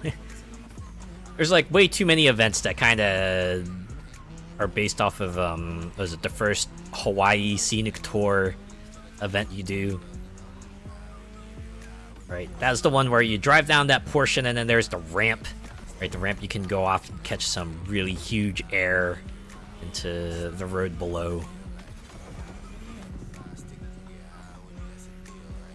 Just damn with that pink sky. Yeah, right. Just makes for a hell of a sunrise or a sunset. I assume it's a sunset. I don't think we've seen the night just yet. Kind of thing where you want to go to a tower or go climb up a mountain so you can just like get the best view of the horizon.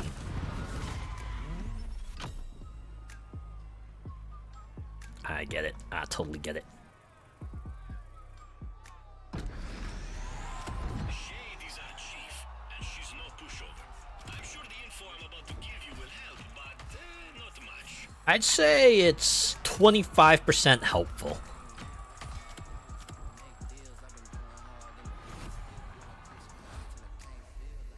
Be a hell of a pick for Blue Sky.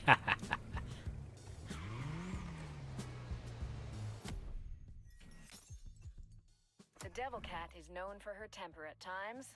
It's Oh, on. is that why you're called Devil Cat?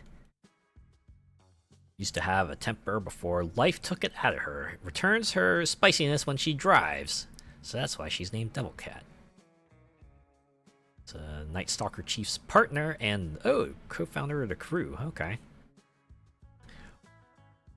Almost had her career ended, but as the song goes, what doesn't kill you makes you stronger.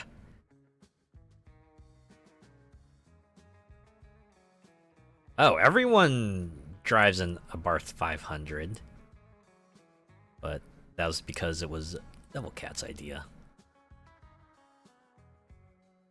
That was a complex route around the Motorfest festival, oh, the Car Meet Festival playground. All right, let's wait for her. Don't be fooled by the size of her car. She knows how to use it to her advantage. You know, I guess with like 21 people, right? Like your 16 people that you're able to initially face off against, the 4 chiefs and like the final ultimate rival. They probably have all the regions covered here, right? From the Oahu to Maui, they can have one rival just like patrolling each segment of the island, and then you can just like take them on from there.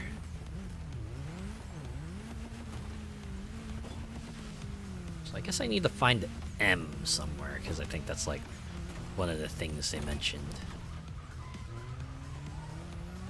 Oh, like here, the loop? Is this the M they were talking about? There's another M, maybe.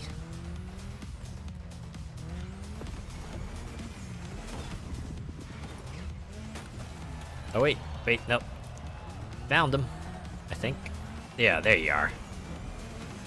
Get back here, you son of a...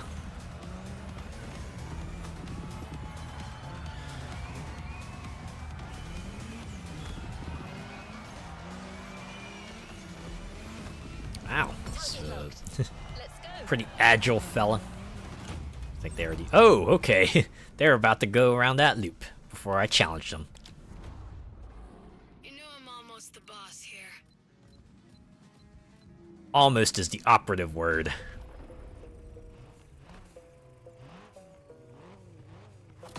Also, is it just me or did that voice kind of sound like Lord Bailey? Try not to hurt yourself, huh? I don't want to have to tell Sienna. Okay, maybe not so much anymore.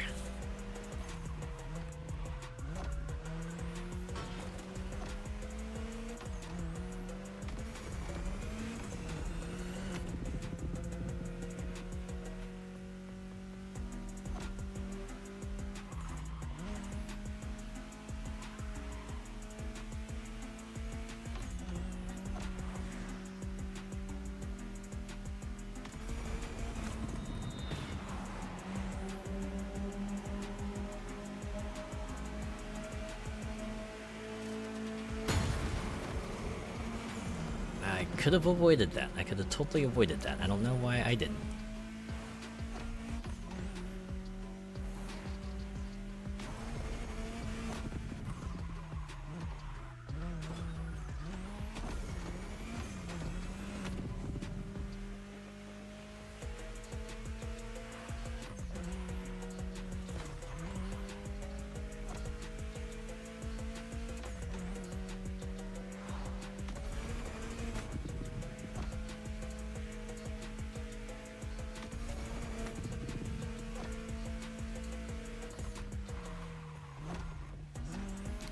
For a small island, they have more than enough limos to go around. Well, that one I can actually kind of get. Imagine Hawaii's kind of gained this reputation for being the sort of premier, beach island getaway. Imagine a lot of folks would probably want to make this their sort of getaway destination. That probably includes a lot of famous people or people who want to feel like they're famous.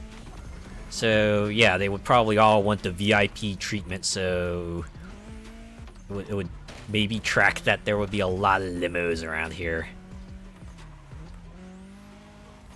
Epic golf there too. Ha. I wouldn't be surprised if there was a golf course. Seems to be like the typical activity for people with too much money and time on their hands. So yeah, they would totally set up a golf course here. I wouldn't be surprised there were like multiple golf courses here.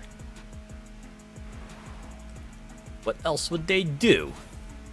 Well, tennis maybe. I feel like that's like the other sort of highfalutin activity. Although it definitely requires you to be more active, so maybe not as much as, say, golf, right? Kapalua is the most famous, the plantation. Oh. I see. You know she's my partner, the chief, huh? We started the Night Stalkers together. Anyway, he wanted to know some info. Yes, give me your quarter of the sheet.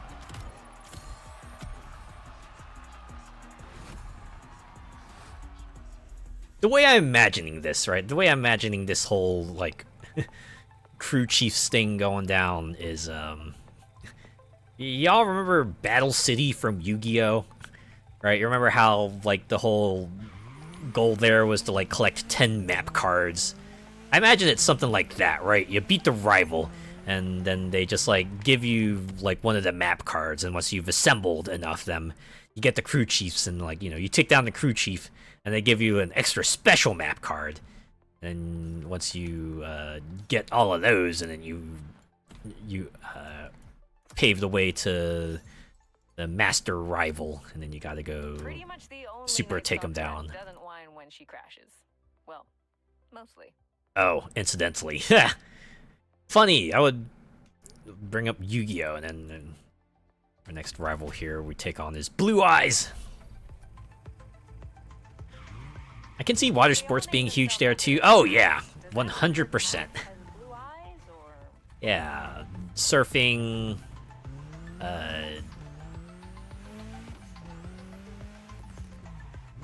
parasailing. Sorry, I'm not that well versed in the aquatic sports.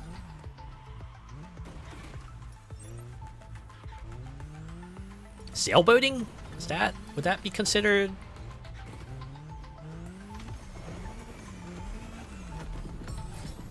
Water skiing. Oh yeah. Hey,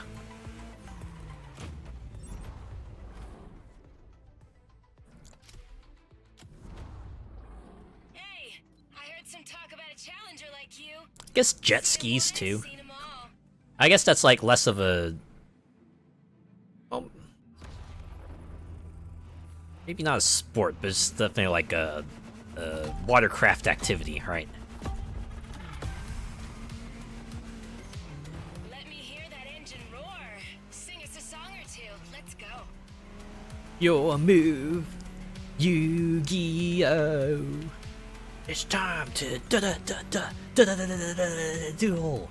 Oh wait, you weren't talking about that kind of song, were you?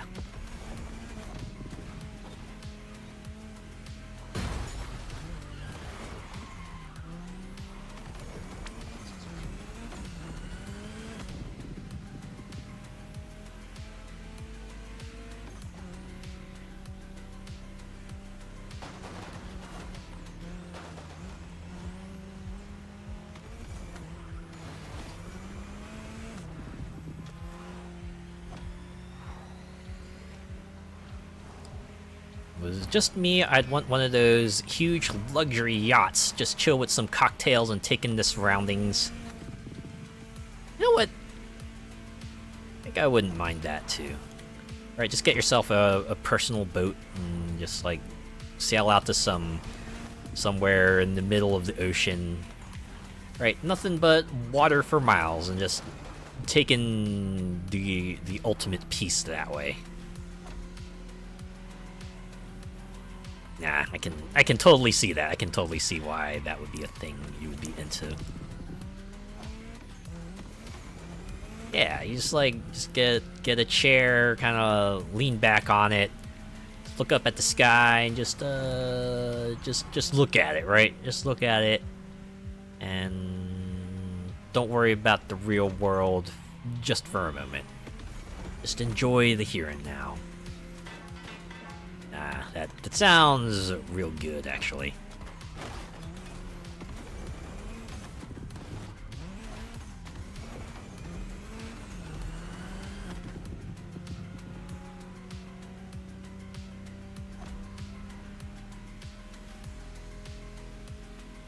Few friends with you and have a nice booze cruise.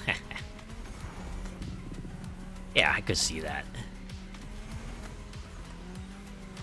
A real good personal party with some of the folks you care about the most.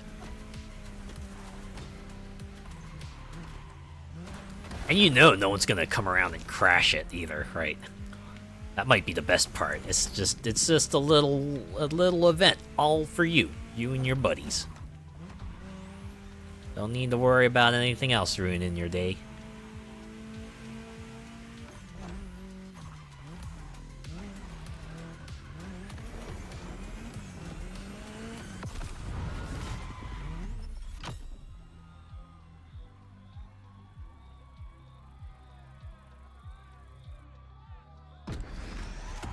You want me to talk?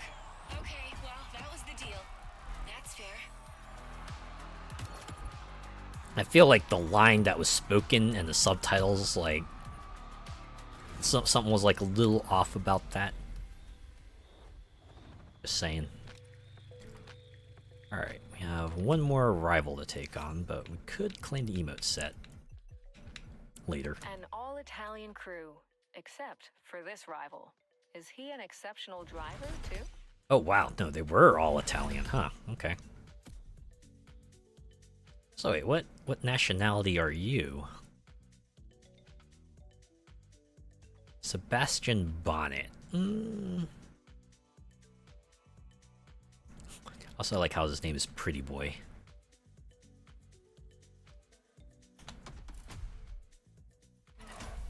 If you really wanted to fancy things up, a personal Zeppelin. Oh man. This rival is probably going to tell you everything you need to know, if you manage to beat him. Feels like the perfect setting for like a steampunk party. Really get your steampunk on there.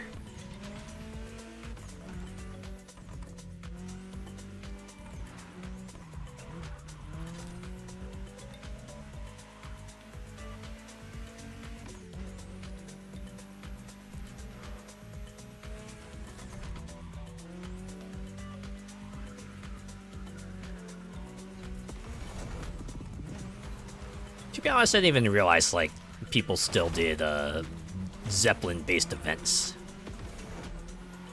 I guess that shouldn't be too surprising, though. I imagine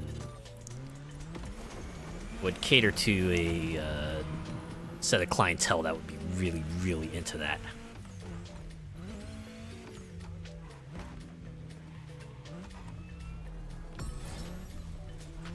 That's right. Take me on. I'm out for you. I'm out for your info. Give me info on your rival. Is going to be your winning ticket? Well, I mean, it is. Just gotta accept that we're doing this race as a formality. I'm gonna kick your butt, I'm gonna get the info on your chief, and I'm gonna kick her butt. some kind of loudmouth? Those lose quick. Incidentally, I'm actually a mute hero. Very, very much the classical protagonist who says nothing. Mostly because there isn't much to talk about, and the plot really doesn't require me to speak at any point. This isn't like some sort of Genshin Impact. I get one spoken line per chapter, and then we're gonna shoehorn in a bunch of other lines via meaningless dialogue choices, right? Cheaper than a jet. I guess I could see that. Although I would imagine a Zeppelin would also require a lot of maintenance. Probably not the kind of thing you would travel long distances in either. Might be just me though. Maybe people actually do travel long distances in Zeppelins. Who knows?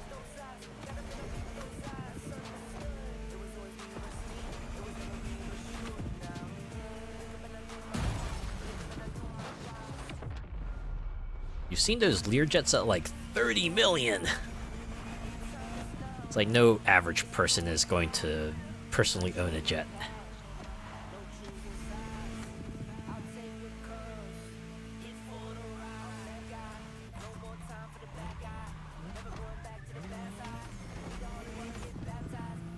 Like even owning a personal aircraft probably would require you to take a lot out of the bank, huh?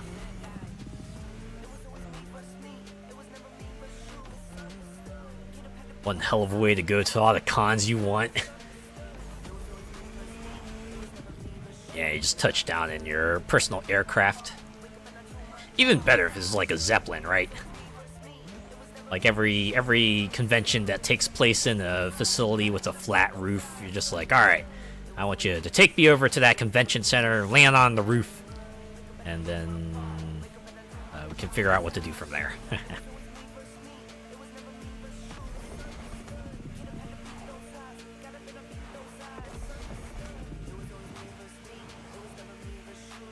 Step out in full cosplay. Yeah, that's where we're back around, right? Like, just get your steampunk on, get out in your like your finest steampunk gear. Really, just like, you know, really get into the moment. Oh man, just like go asking, hey, what time period? Or this is like, oh wait, is this not insert dimension name here? Like, oh dear, we seem to have entered a portal.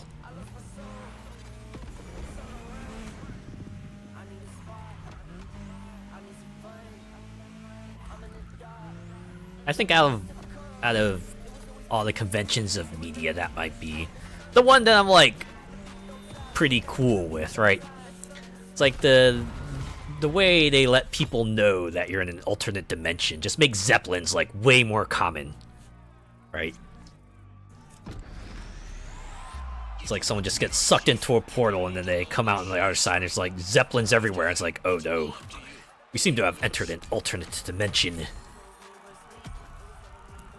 You know, considering how uncommon Zeppelins are in this reality, just making Zeppelins way more common, just kind of, it's a good shorthand, I guess. All right, Shade. I'll see what she's all about. If you cannot race during the night, just be the shadow in the daylight.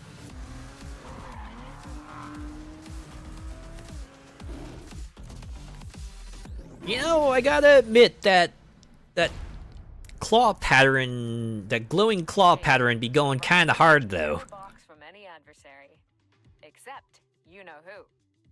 Talk about me?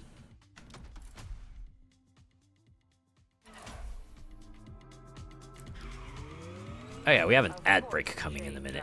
Alfa Romeo, and her crew gets to be a Barth. She says it's not a complex. She loves both.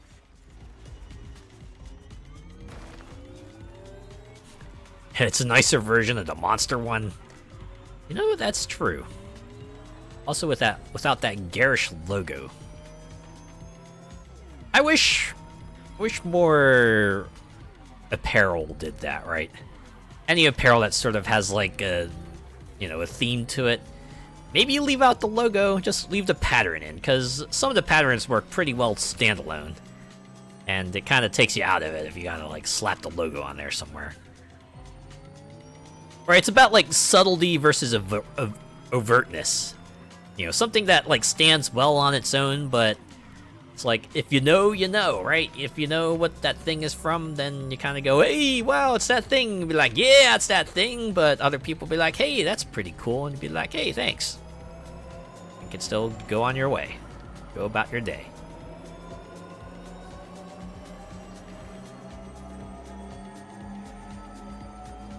Also, I just realized I'm like driving a different vehicle now. Oh, wait. Well, I can select my vehicle when I actually challenge her to a race, so no biggie.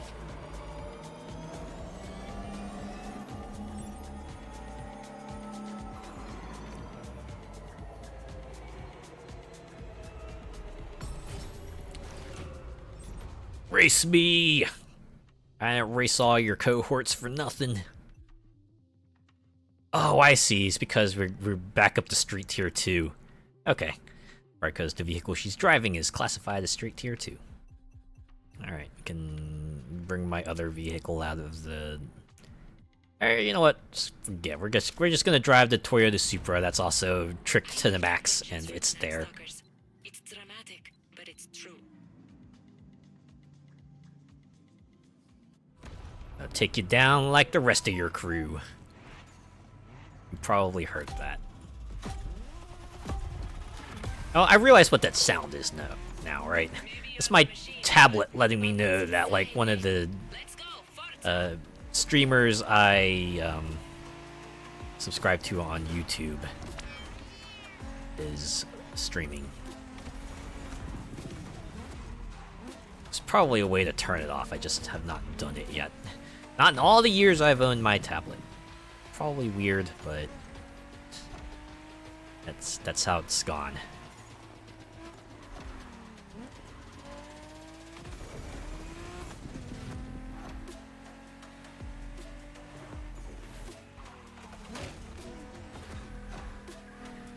It'll make for an interesting VOD moment, at least. Maybe.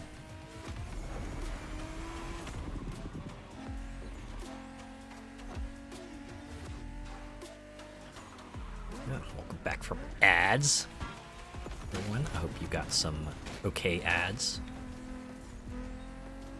I could go hard with a nicely designed synthwave outfit. Ooh, yeah. I wouldn't mind that. Give me something Tron-esque. A lot of glowy bits. Maybe some retro future style aesthetic to it. I'd be into that. Call it like the alternate universe version of me. What if I were not fantasy, but sci-fi? What are the odds? I got an ad for Monster. Oh, no.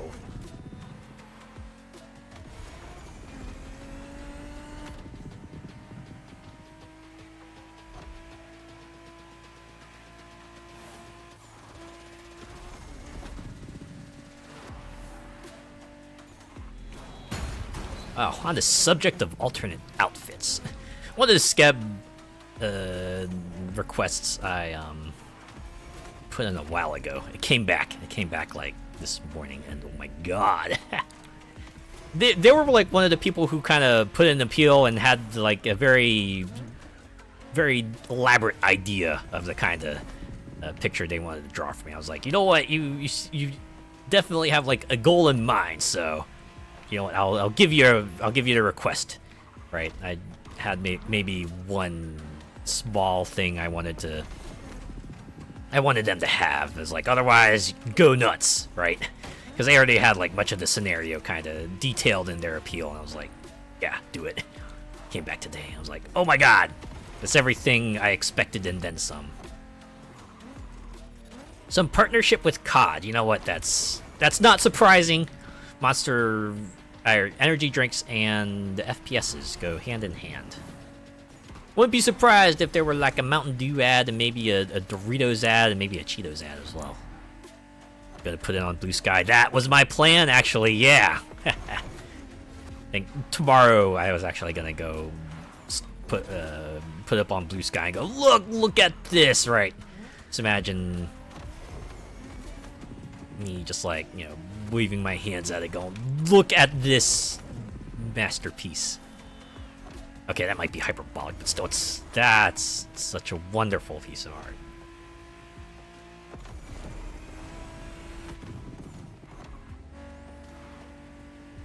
Yeah, I think that's gonna be like the way I do art from here on forward, right? I'll just stick it on Blue Sky. I don't feel comfortable putting it on Twitter anymore, especially not after their policy change that went into effect like last week.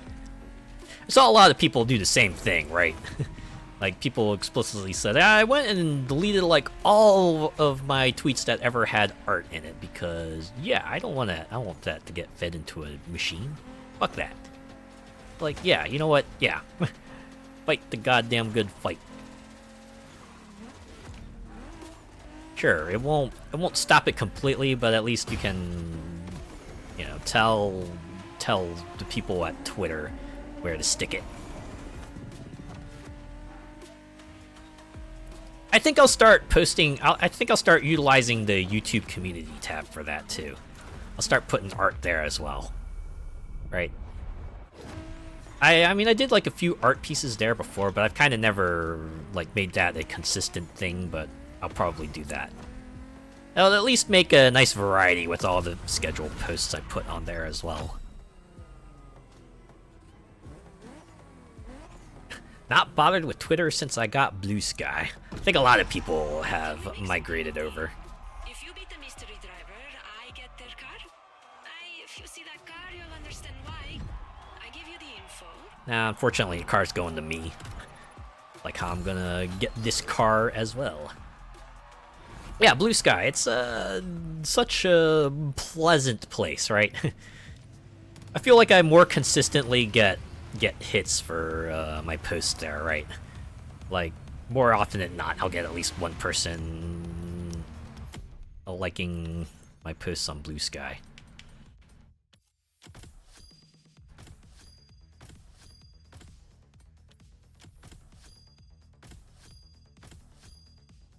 Oh, a user racer pose. Alright, well, we've done 75% of the race rivals. We got one more group, the Quick Whiskers.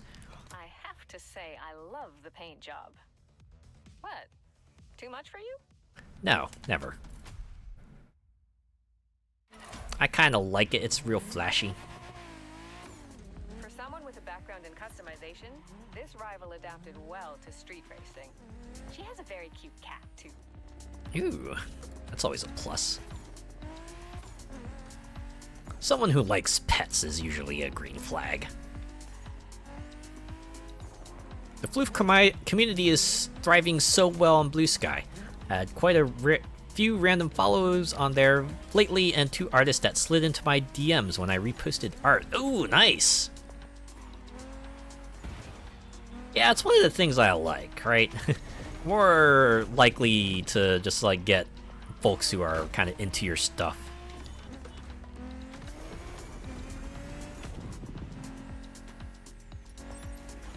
Also, I think more often than not, when you like get those sort of repost chains where it's like, oh yeah, you know, quote post this thing and then share with the world the thing that's that you like, right?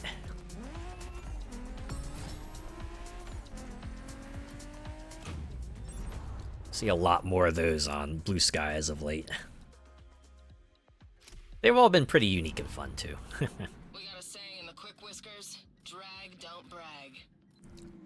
I also like the way they do lists as well, right? Like, you know, if you want lists themed around a particular thing, you can totally do that, right? Like, I have lists saved for VTubers and video games, and then I'm feeling extra cinnamony today.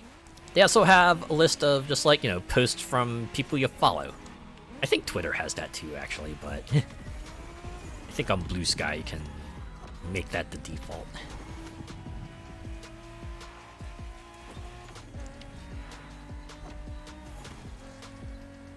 Also, you don't have to worry as much about an algorithm, right? Some sort of algorithm just feeding you the worst stuff. It's pretty good about giving you stuff that you enjoy, or even if it's like not quite there. Again, they have lists, so you can really curate what you see to a pretty good degree. you know, all the improvements they've made to it over the months too, like you know, the fact that they've added in the ability to just post videos right on the site, and the ability to pin one of your posts to, kind of like Twitter. It's like, oh yeah, can really just like use that as like your Twitter replacement. Not prepared for the amount of NSFW content. Kind of like old Twitter, am I right? Well, I guess Twitter still kind of has that, but I did hear that used to be, that was like a pretty, that was a fairly significant problem of like Blue Sky before. I think someone was saying about how, like an artist migrated over there and tried to post stuff, but then Blue Sky moderation took it down.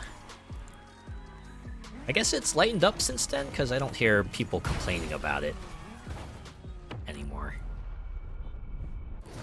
Like, if that were still an issue, then, you know, people would be really kicking up a fuss over that, but they aren't.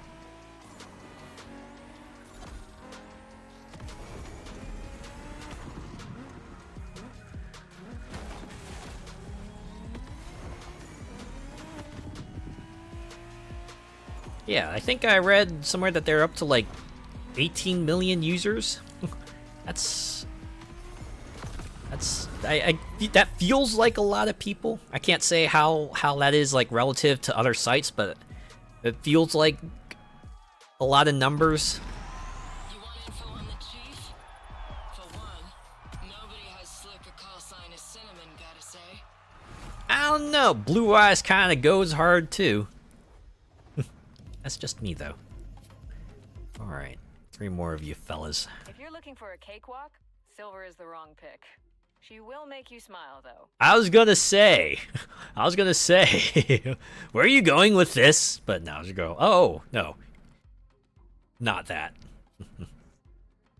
A Ford GT and an optimistic outlook. This rival found the recipe for success.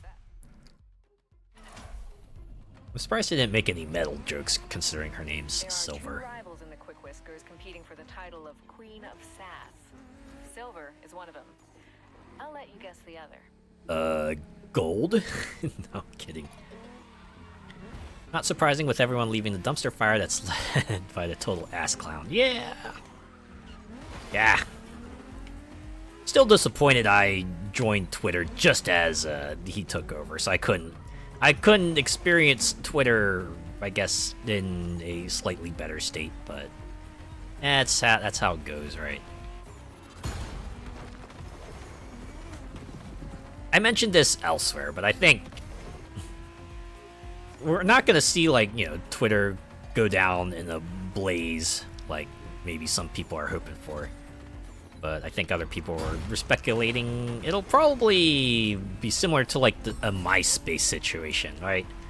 Like, remember back in the day how MySpace was like the premier social site to hang out, right?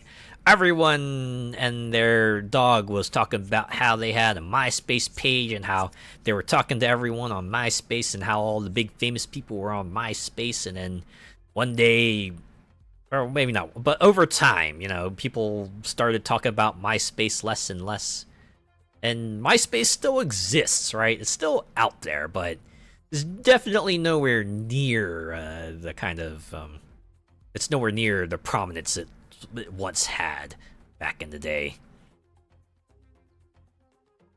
I think it was like partially supplanted by Facebook, right? Facebook kind of came in, ate MySpace's lunch, and now Facebook's lunch kind of sort of got eaten.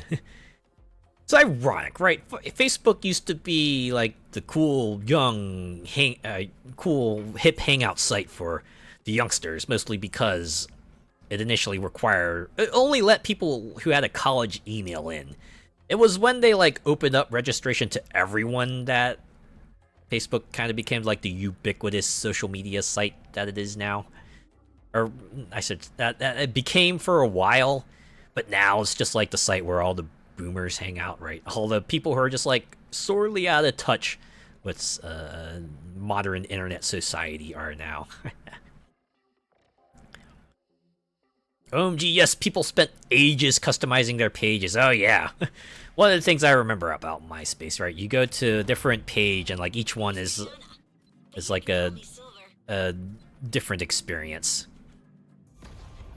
Although I know some people took a lot of annoyance to that too. It's like, oh my god, if I have to go to another page with loud music and garish neon text on a dark background. But you know, for the people who were good at kind of making good-looking pages, it was a boon for them. Yeah, trawling HTML codes for backgrounds and stuff. Anyone remember LiveJournal? Would anyone ever have a blog on LiveJournal? I did for a brief moment. And I definitely remember just like, you know, going from site to site trying to find a good theme to tailor to my tastes. Like I remember, I think they had like the whole section in the options dedicated to that, where you could like paste in like a CSS code, and that would, you know, kind of inform your blog's layout and all that. Vaguely remember that. I remember it used to be like the punchline for some jokes, right? Like for like the emo kind of stuff, right? Like someone had something unfair in life happen to them, and then they just go on to LiveJournal and then whine about it. That's usually what the joke was. Go whine about it on their blog. I guess LiveJournal was kind of like the punchline of that. Incidentally, another one of those sites that's still around in a capacity, but definitely not near the level of prominence of what it is. At least in the US. I don't know how it is in the rest of the world.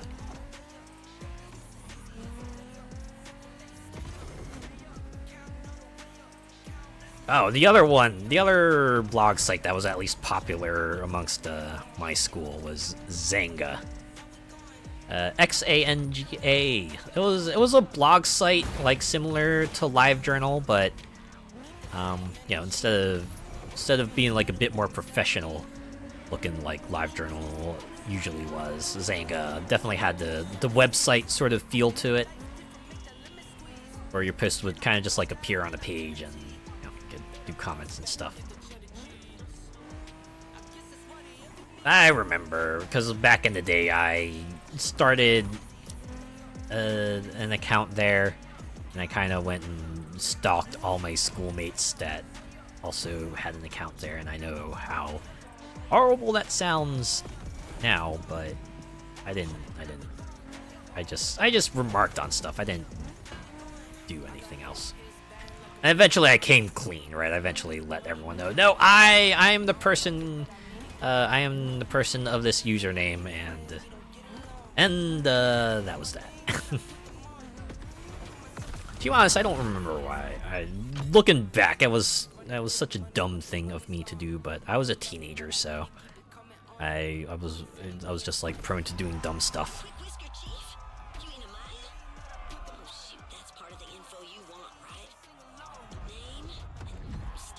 Okay, name, stuff. I just need like 2 more things, and I can assemble the location of your chief, huh? For the most part, I was using message boards. Those in MSN and YIM, and of course AIM. I remember I used AIM and MSN a lot. Yeah, 2 of the forums I was on had a lot of users who interesting enough, like they were like concentrated on the different instant messengers. Like the one forum I was on, mostly everyone was on AIM, and then the other forum I was on, everyone was mostly on MSN. So it was an interesting dichotomy.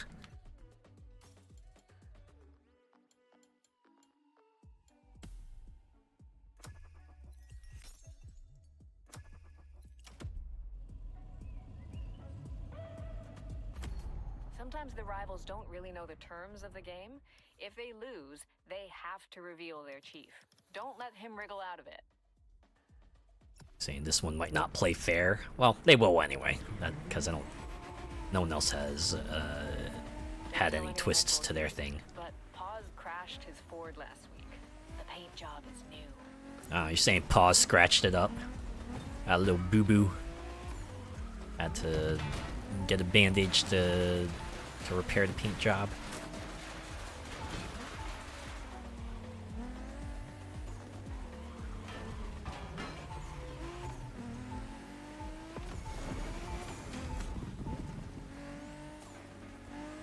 I kind of miss the days of instant messengers. Right, just like a whole app just dedicated to chatting with folks, and the way it was set up, you could trade usernames with people, your local friends, or you could also use it to communicate with your online friends, and it was all pretty neat. I guess Discord chats are kind of like that, but it's sort of different, because I guess much like MySpace and LiveJournal and Zanga and all that, you had like a degree of customization with the instant messengers too, right? You could kind of you could change the kind of text that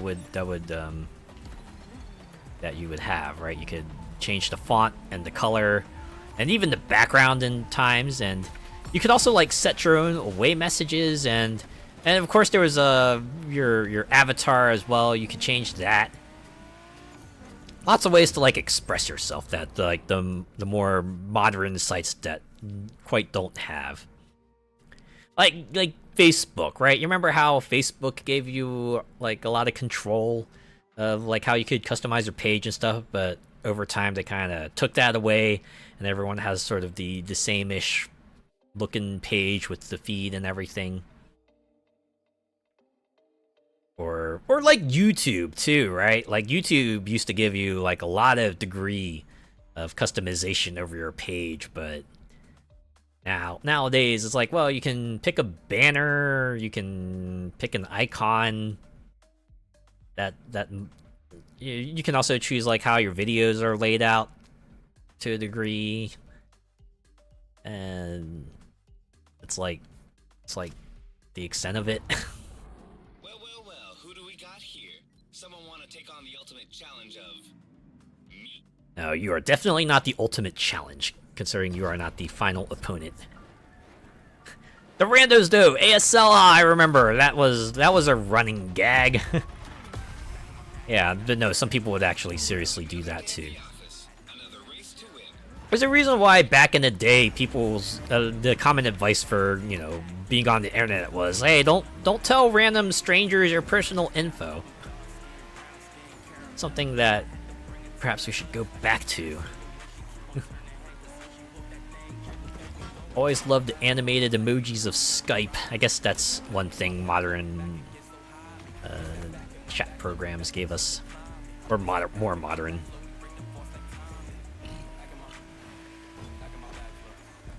I guess if you use the Steam Messenger, you can kind of get something like that with their stickers.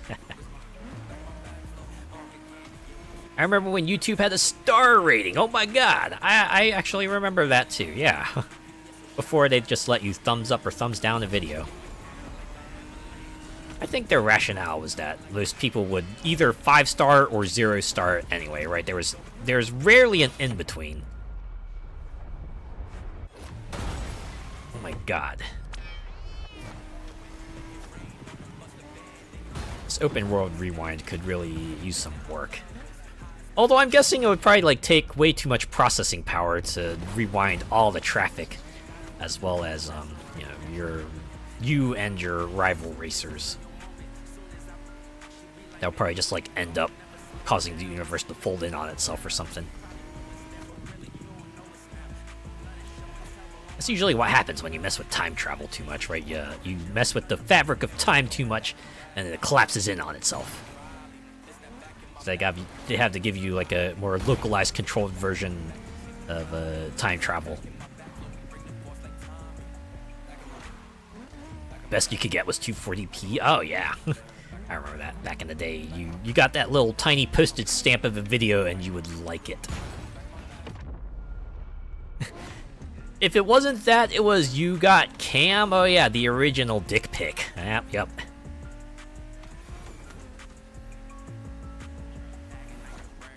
That was like one of the appeals of chat roulette, right? Like the way it would just like randomly like match you up with another chatter. You never know who you would got. Most of the time it was just like some dude with their penis hanging out. Although I know some people put that to good use. I think there was someone who just like did a whole concert through chat roulette, right? They would just like randomly match up with just like random chatters, and then the other person on the other side would, wait, are you doing a concert right now? You just see like the entire audience behind him just like start cheering while this guy is just like, you know, playing songs and stuff on their piano. Like, yeah, that's gotta be the fun thing to do, right? So either you were one of those people who were in it to just annoy the heck out of everyone, or you were trying to give others people like a real treat, or you were just in it to just like, I guess, spin the wheel, see who you get. Maybe you might get something out of it, a story perhaps.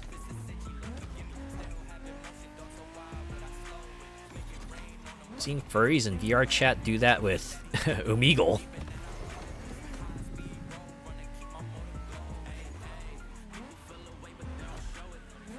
That's certainly a type of stream I've seen, right? The roulette kind of stream. Like, all right, we'll spin the wheel and see where that leads us to. What that we'll have that dictate what we'll do today.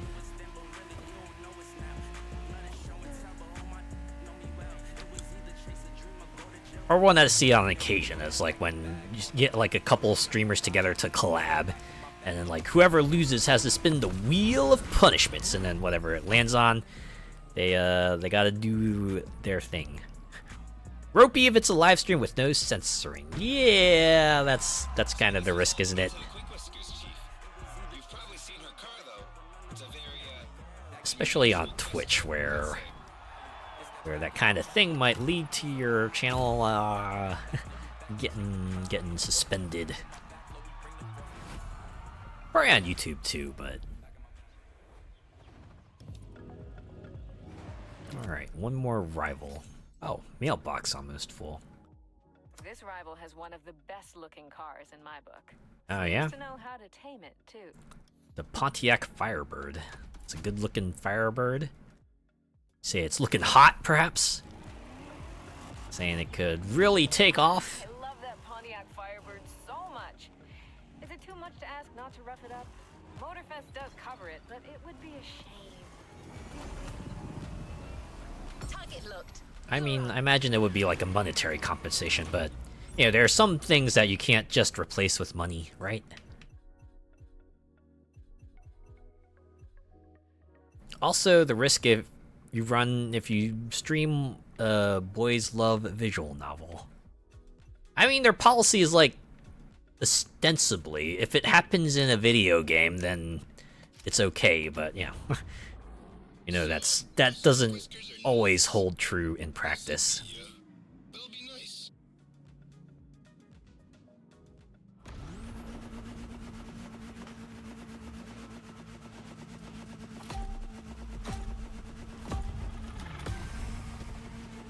Incidentally, there was like a visual novel I noticed on Steam recently. I think it was like called Atome Domain.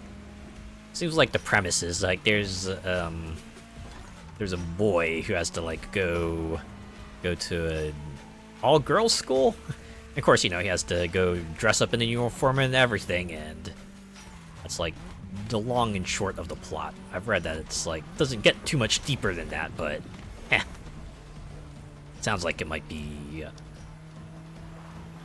something to do for a bit if we need a change of pace, right, after some big intense action games. Just wind back with a bit of a Otoko no Ko visual novel, right? Time burner, yeah.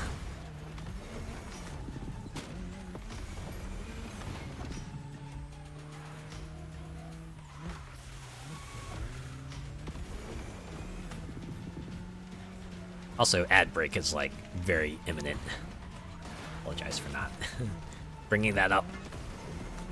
but you're gonna have ads very, very soon.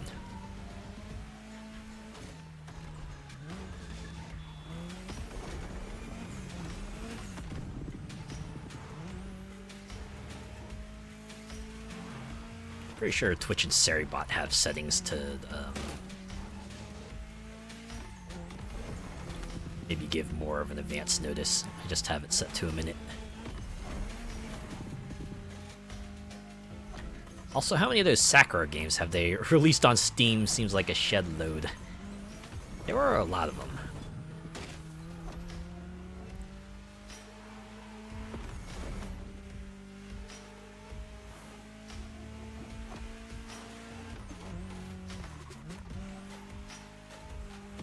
Although if I remember correctly, most of those are like just more on the purely erotic level, right?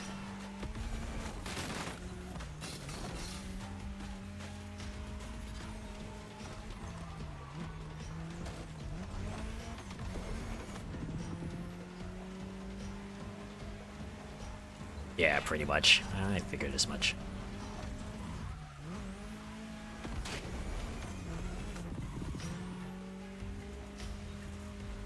I know there's a specific term for those, but I'm not sure how to pronounce it, so...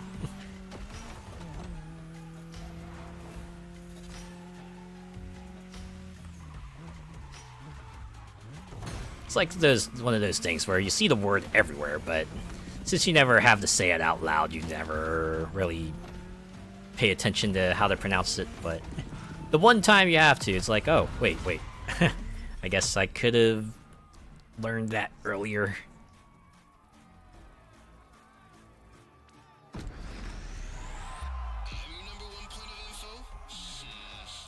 Anyway, let me tell you the routes. Alright, so we got 2 more folks with the race rivals at least. We have the crew chief, and then we have the Uber rival. Free visual novel on Steam is a good one. Our Life Beginnings and Always. I'll keep that name in mind. See what that one's all about. If you want to join my crew, there's no big test, other than racing me.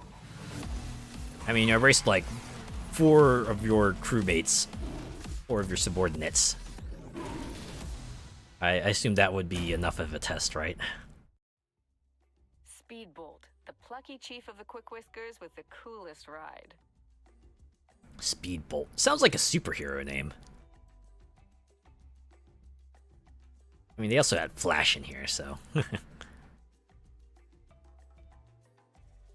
Oh my god. I'm like reading the intel here, they actually put the word YouTuber. Amiya's dad is a famous old gaming YouTuber.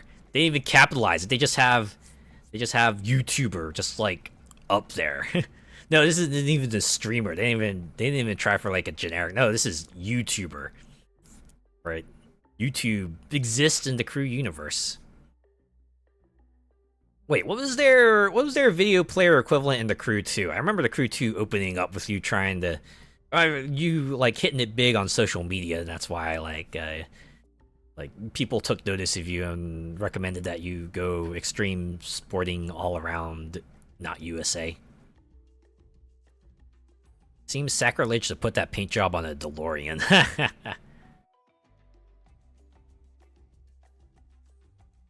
Oh, it's a gift from her dad. You know, and you know what? Sure, well, I can roll with that. Yes, it's a DeLorean that she drives because it was originally her dad's car, and yes, you could see a dad driving this, right? Okay, let's fast travel here. We'll take her on. Take her on and then take her down. Oh wow. We don't even have to waste time looking for her because she's driving. She drove right in our path.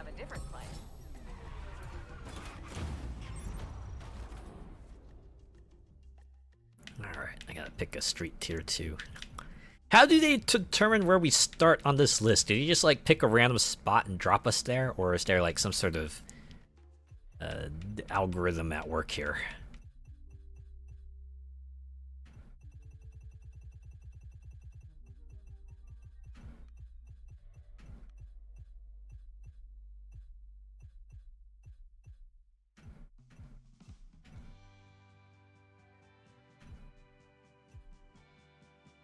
RNG? That seems to be the most plausible explanation.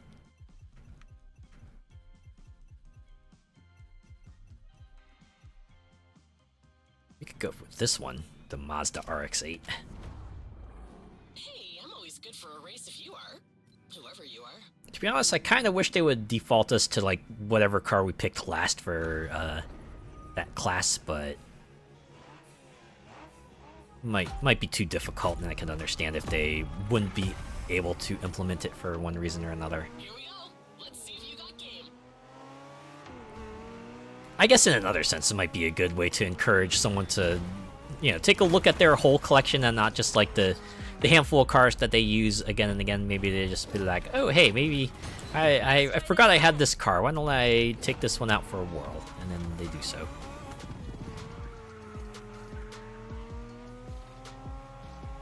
Got some nice bikes there in my collection. Thanks.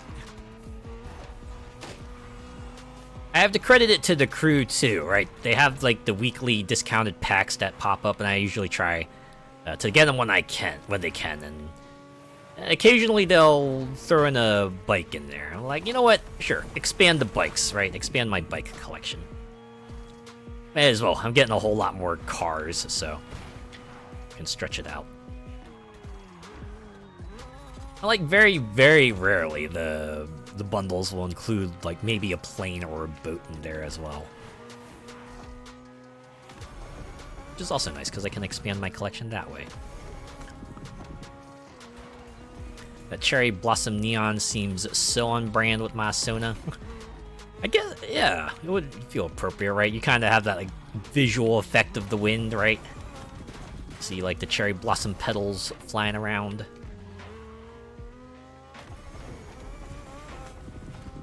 Oh man, I guess if I ever get like a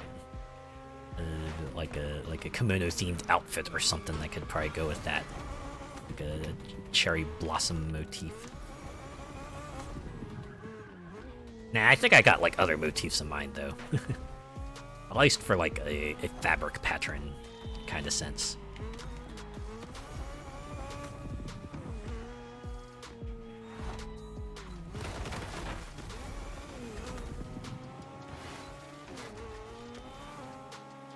It's okay, Speedbolt can be ahead of me for a bit. We're not quite near the end of the race. Just let her think she's got an upper hand. If only for a moment.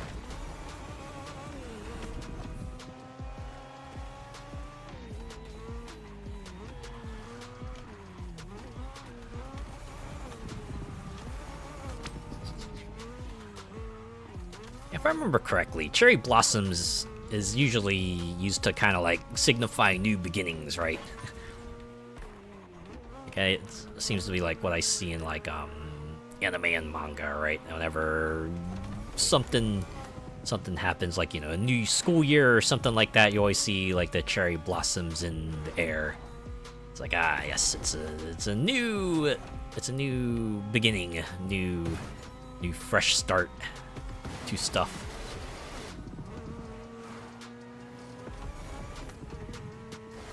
Probably fitting that cherry blossom trees also tend to bloom around the springtime. That's usually when you're coming out of winter. It's like a little bit after the new year too, so it is like new beginnings in several different ways, I suppose.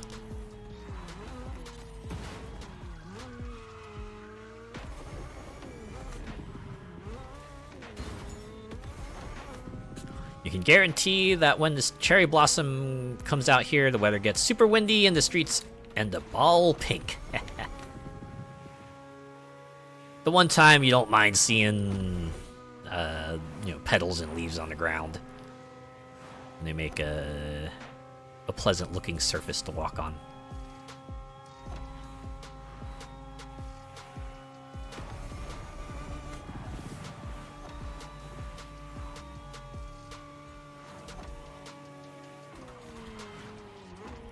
They smell super nice too. Yeah, they do actually. I have to admit, I've never been to like a cherry blossom viewing myself. Sounds like it might be fun to do at least once though.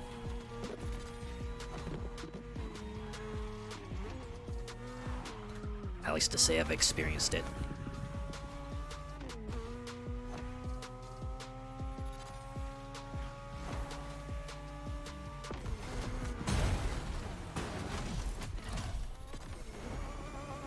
But yeah, you see those in this series too, where people will make a big old picnic out of it, right? Big old event.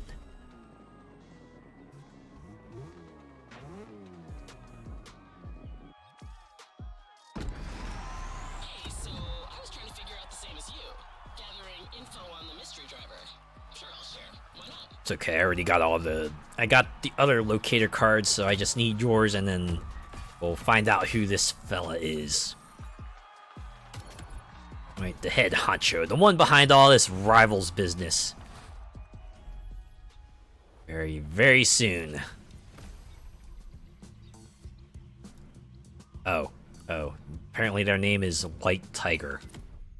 That was almost anticlimactic. You have a main road near you that's lined with them on both sides. Oh man, sounds wonderful. Ooh, that car though. I didn't plan on being a part of this, yet here we are.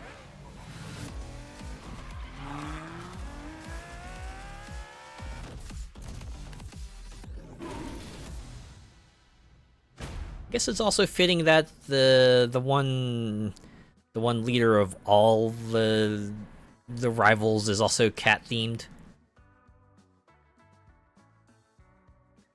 Also, you were wondering why was it that one other faction was like lion themed. Well, I guess this is why, right? This is where the tiger went. The tiger apparently leads this whole pack. There we go. You want her trainers? Those are so you. They are pretty stylish. I'll give them that. That outfit's like pretty slick. I like the face mask too. Got a bit of a menace to it. Actually, I'm gonna read this intel.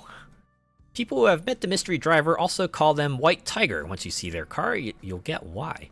Word in the street is that White Tiger has faced and defeated each and every one of the rivals, chiefs included. No one really knows how it all started. Racer wears a white and red tiger branded Creator's Tempesta. They can be found driving on the tarmac of Kahului Airport near Chase Squad headquarters. Wow. Really just like, they're just really sticking it to the Chase Squad, huh? Hey there, it's White Tiger speaking. I heard you defeated all the rivals too, so I guess you're coming for me next. Well, okay. Come find me and I'll race you. I guess I'm like kind of sort of surprised that apparently White Tiger just seems to be a completely new character, just like before now, just like completely unheard of. I would have assumed they would have like pulled off some sort of twist, like surprise, the final rival was like actually someone you knew. They're the ones behind this whole thing, and now they're here to challenge your butt and totally get at you. Right, like how, what was it? Ramiro in Forza Horizon 5 was like Mr. King Street Racer himself. I thought this was where they were leading at. I mean, it's possible, you know, White Tiger is actually an established character, but at this point, it does not seem like it. Target locked. Good luck. Also, will White Tiger see some playlist relevance if they haven't already? Oh snap, we're driving hypercars. Okay. Just to let you know, you really stepped it up. Hypercars. I'm quite thrilled about that face-off, but I don't have much time, so let's do this. Wow, no time. So you're speaking extra fast too. I get it. At least she's not all big nothing herself. You'll never beat me. Blah blah blah. All right, like the Crew 2 rival ever. The unearned confidence. Oh, they're just like, you think you're good. I'm gonna kick your butt 6 ways to Sunday. All while sounding very, very bored. Rami is the worst driver and pilot ever. Right? Oh, had to land his plane. Right? You had to go rescue him in those ruins.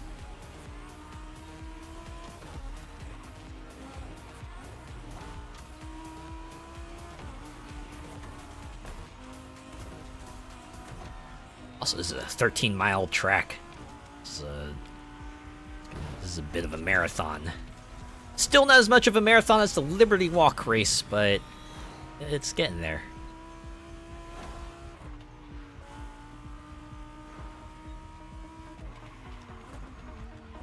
Let's try that again. Land this plane, I wouldn't trust him to organize a booze up in a brewery. Especially don't trust him with alcohol.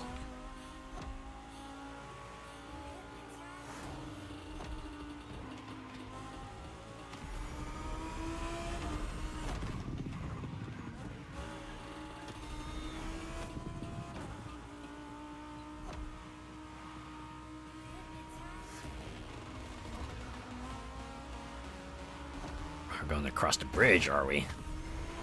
Alright, let's do this. Oh. I seem to have a real problem with just avoiding traffic tonight. I'm just like running into cars left and right. I'm not quite sure what is with me.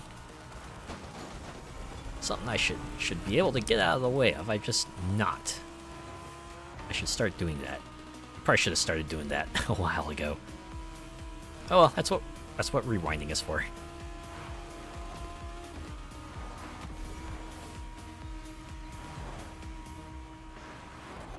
None of the Forza Horizon 5 crew felt important to anything. Yeah.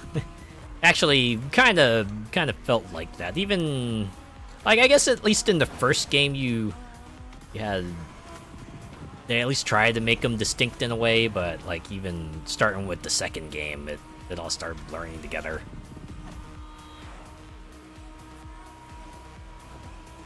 I don't know.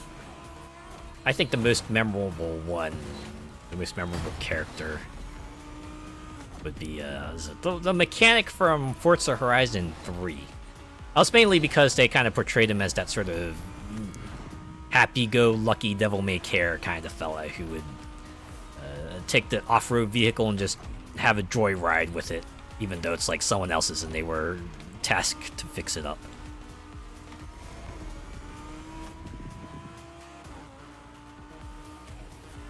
I think that 3 too was the game where they kind of started doing a variety of tricks, so they wouldn't have to show the characters' mouths moving, so they could like afford to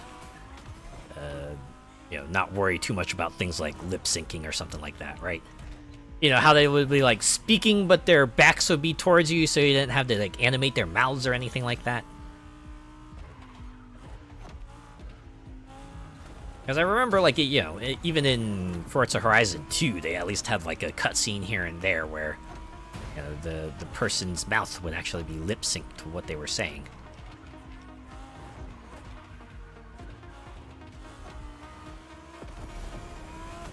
Dax was cool, the mechanic from the first one. Ah. Man, it's been a while since I played that. I'm gonna have to read up on Dax and try to get a recollection of what he was like, or what they were like.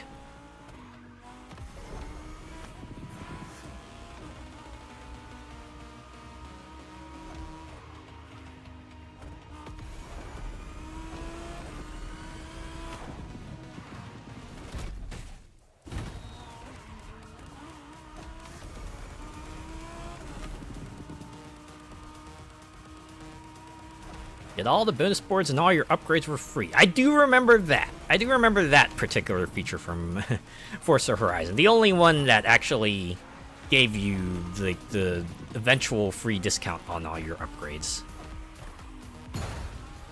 Like, if I remember, Forza Horizon 2 also eventually gave you like the discount upgrade boards, but even then it was like a DLC expansion and it only went up to like 50%.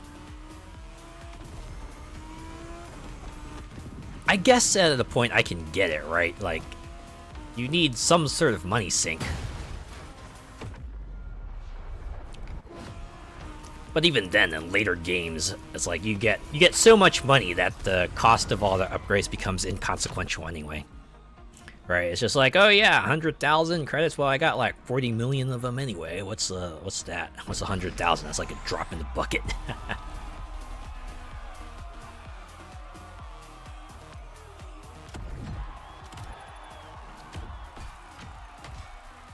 It was such a godsend. One thing I do remember was that like fast travel in Horizon 1 was actually like a tad more restrictive. Like if I remember correctly, you could only by default you could only fast travel between like all the major festival sites. And you had to like specifically buy certain DLC upgrades in order to get the ability to fast travel anywhere. And if I remember correctly, even then fast travel still wasn't free.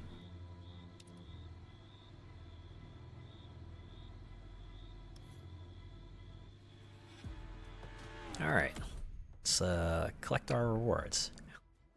I guess that's that, huh? Alright, just taking out all the rivals.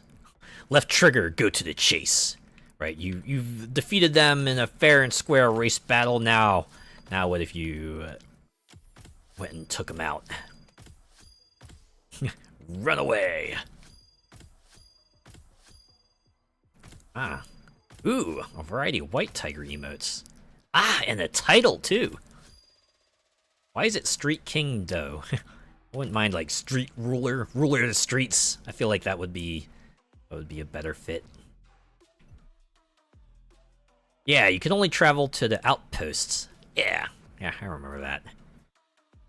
I remember some people thought it was, like, kind of odd. You would have to pay, like, a few bucks in order to be able to fast travel anywhere. But I guess it was like something we got used to. Mind you, in 345 they throw credits at you. Yeah, they kind of just like hand it to you like candy. Especially in 5 before they kind of nerfed the wheel spins into the ground. It was really, really easy to just build up credits like there was no tomorrow.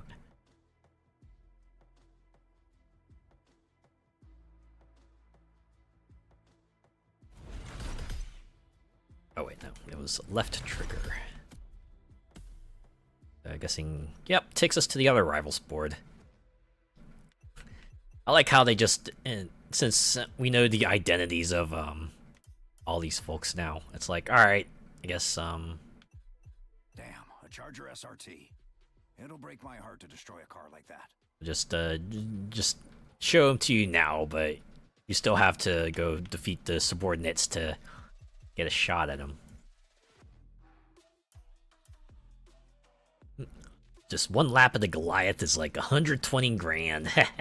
I remember the Goliath exploit in 5. I remember like one of the earliest farming strats was, yeah, just like turn on auto driving, set like 50 laps, put a weight on the trigger, go do something else, and then, you know, by the end you come back a few hours later and boom, you're swimming in credits. And then they patched out that exploit too. It was like, all right.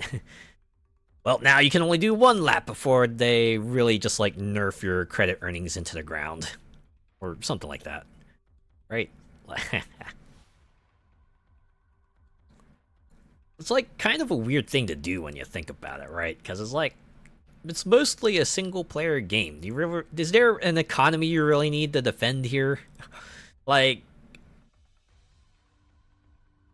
it's the difference between them getting cars extremely quickly or just like getting cars kinda quickly, right? Like, the people who really like Forza Horizon will probably play it regardless of how quickly they get the cars, so why make them wait if they find a way to kind of shorten the grind, right? That's usually what it boiled down to. Fixed the self-driving 2 to be weaker. Oh, did they? I have to admit, I have not used self-driving all that much, but I guess that's another way to do it. Probably unfortunate for the people who would really need a feature like that. Yeah, that's just unfortunate. Also, now that I think about it, it took me like it took me longer than I thought to get through that first set of rivals, so I don't know. The original plan was to maybe do both rival boards, but I feel like if I tried to go through this one now, I would be up until like really late, and I don't know. It would be a reason for us to maybe come back another week, right? If we may perhaps leave this for later, right? I think y'all be fine with that. Be like a 6-hour stream exactly, right? Took us 3 hours to do the races. And these are pursuits too, right? It's not like a fixed end point to this. This could go for longer. It's kind of why I'm like hesitant to take this on. I guess what we could do is like maybe do a few custom races, right? Because that's one of the other things they added as part of the year 2 update, just custom mode. So now they're kind of encouraging you to go back to like the old events and go through each one as like, you know, as many sort of disciplines as possible. And for like each row and column you complete, you'll get this new currency called prestige tickets that will let you like just that you can exchange to acquire like exclusive seasonal items from seasons past. So this is kind of cool, right? Reminds me of speaking of Horizon, right? Anyone remember the 1000 Club from Horizon? It's like one of the post-launch updates they did, where like each car had 5 objectives that you could go accomplish, and like you get a medal for each one. I guess the eventual goal would be to get 1000 medals, right? Like it's like kind of in the name, right? The 1000 Club. It was just something to go something to aim for, right? Some reason for. Like if you really wanted to play Horizon some more and need a reason to do so, that would be your reason for doing so. It feels like something like this, right? Like if you really like Motorfest and need a reason to play more Motorfest, well, here you go, right? go play a lot of the custom modes, get your prestige tickets. It's a pretty good incentive, I think, a good way to kind of add replay value, right? Like if some people might already be replaying events for fun, but now you got a bit more incentive to do so. So, an early version of the accolades. Oh, that's true. Yeah, I feel like accolades were more along the levels of, you know, just like a different kind of completion, right? It's like, oh yeah, do this event, and now do this event in this like specific vehicle. Oh, okay. Okay. All right. I see what you're getting at. Yeah, it is kind of like that. Yeah. Okay. We can do a few of these. Oh, you know what? Since I did Donk versus Lowrider off stream, we can perhaps do this here, right? We can do a few custom events. We'll do Donk versus Lowrider and Hypercar. Welcome back. We're just gonna fast travel there. I thought they were gonna like just automatically start the event for us, but I suppose it makes sense to would just waypoint us. Right, you even have it here. You can see on the bottom the custom mode banner is like, all right, this is all the disciplines here. This is the one you're gonna make progress towards, and this is what you have to do left. We have an ad break coming in a minute. Oh, and this is an individual event.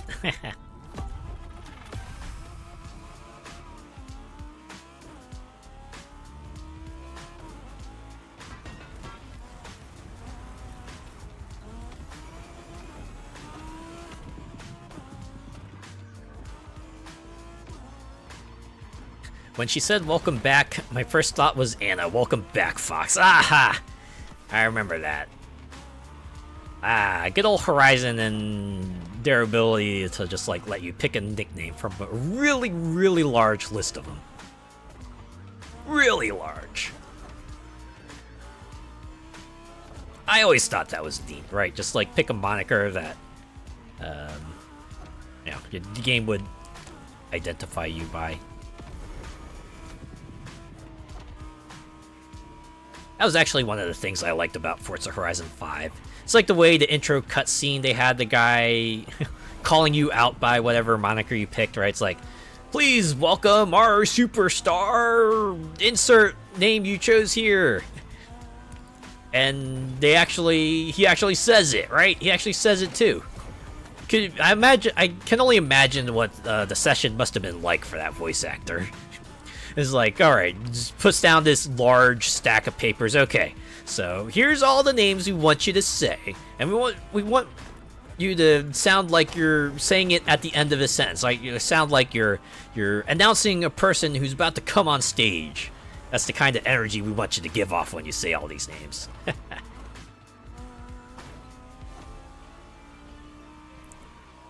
I guess it's kind of like those people who do the GPS voices, right? Like, I remember correctly, the way they do that is that they usually have people just say like a whole bunch of sentences, right? Sentences that would have like all the appropriate sounds that they could use to kind of splice together to you know, create all the instructions that you might need.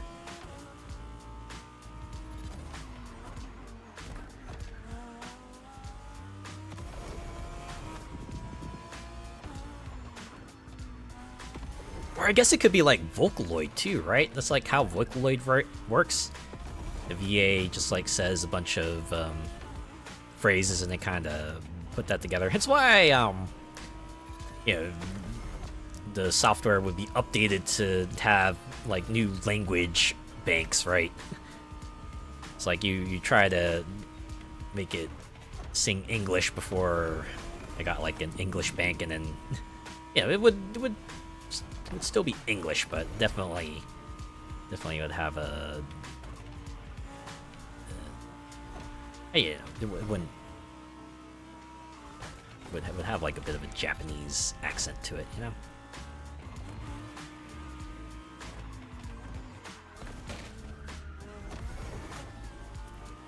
Scotty Tyler getting impatient as you're choosing your outfit and stuff. And kind of remarks that can be cute at first, but, you know, after a while it's like, alright, I'm still have like a bit of decision paralysis here. Please be patient, Scott. I want to make this cutscene look as good as possible. You gotta understand, man. And there we go, just like that. That's another check mark on the custom playlist. Means new adventures, driver. They should be out anytime now. I guess to their credit, they at least make it sound kind of meaningful in universe. So yeah, as you can see, now that we've done it with a hypercar, it's like, yeah, there you go. Now it's checked off with a hypercar. Now do it with a Alpha GP, Motocross, Rally Raid, etc., etc.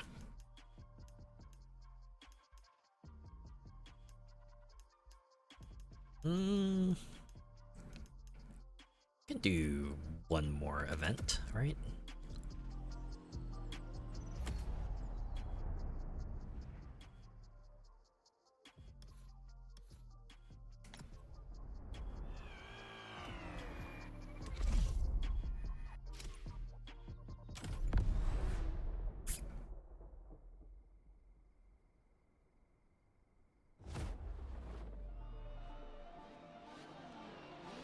So this is like a pretty fun one.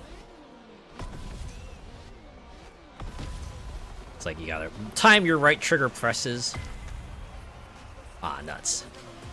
And that would actually like determine the number of stocked boosts you would get for this race.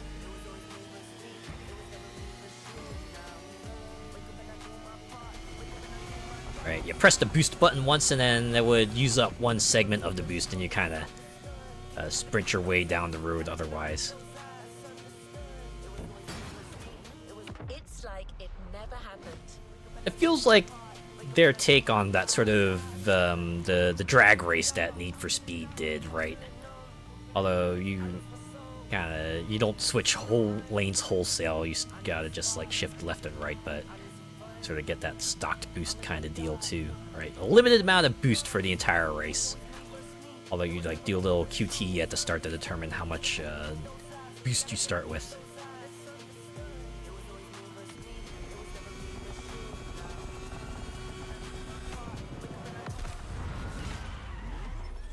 For me, the initial drive of 4 was my fave so far. give it credit. It does a really wonderful job of kind of introducing to you to, like, you know, the underlying theme of Forza Horizon 4. You know, that's the whole seasons thing. It was great, right? Just like a quarter of the race spent in one of the seasons, and the music too, right? And the little speech you get throughout the whole thing. It really it did well to get you in the mood.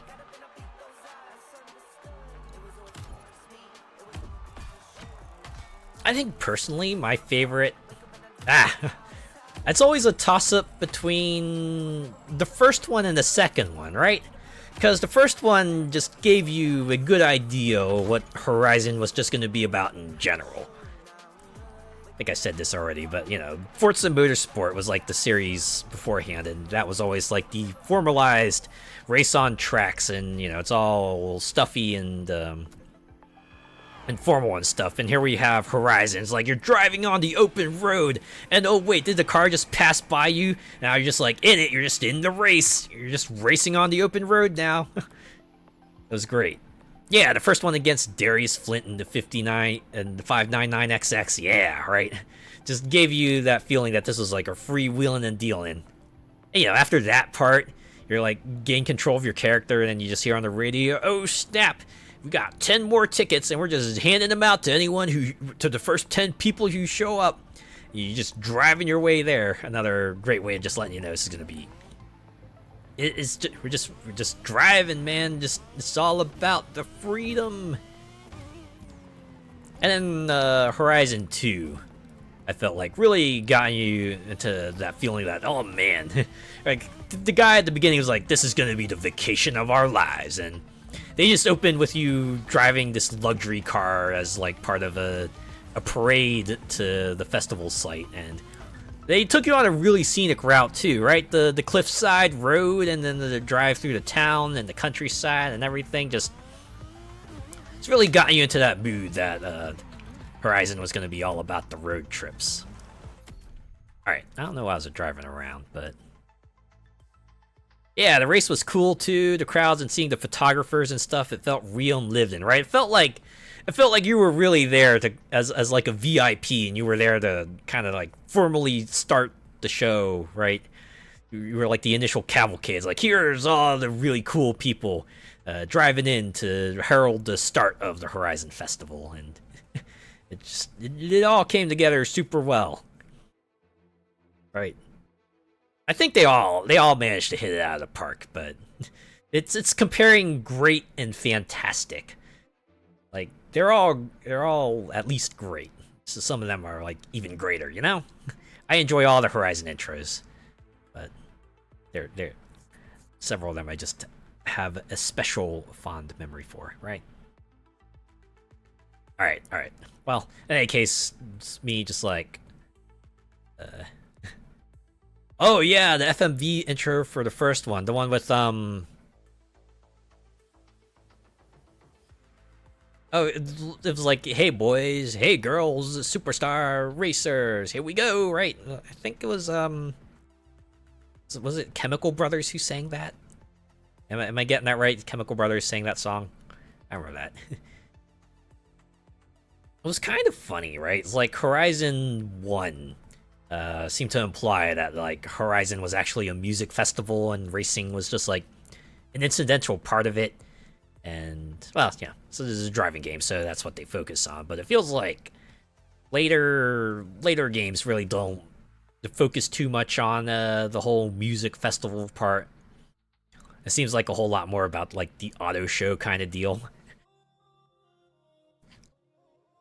There's a weird shift too, because like Horizon 1, everything kind of had like that underground feel to it from like the aesthetics and the style and everything, and then Horizon 2 gave it like a much cleaner image, which I don't know. Like this is a bit less different compared to Motorsport when they did that, which I kind of wish it kind of kept that sort of grunge style from Horizon 1, but well, it's not the direction they went down. So yeah, it is what it is. Yep, felt like a real festival. The sign-up porta cabins for races. Oh yeah, yeah. Yeah, when it was like more than just an icon on the street that you drove up to. I guess I can kind of sort of get it. Right, like Horizon 1, if I remember correctly, really didn't let you drive on the fields. You had to stick on the roads most of the time, so they could get away with like just putting up like sign-up stations everywhere, but Horizon 2 onwards, they really let you just like drive through the fields as you please, so just having like random buildings, invincible buildings that could just like stop you at any moment, maybe wouldn't have been as good feeling, you know?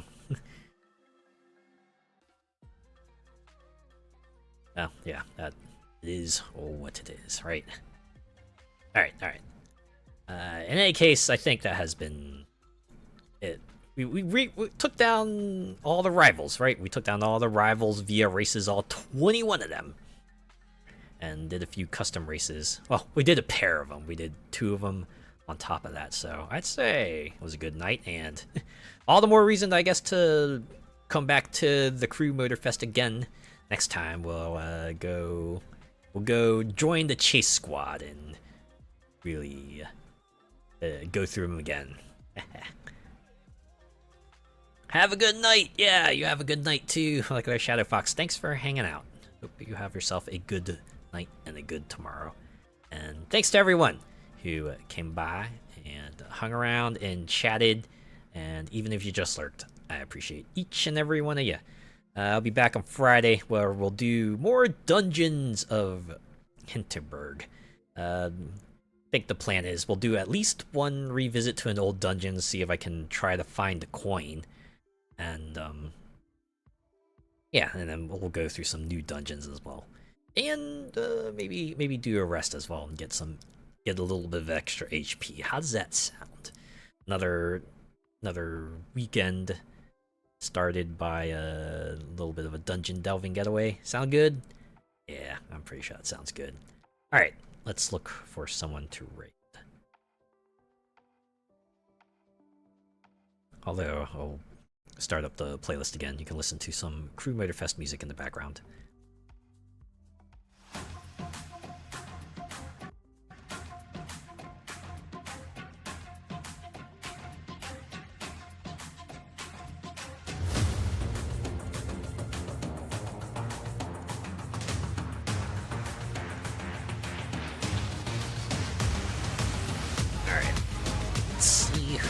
On.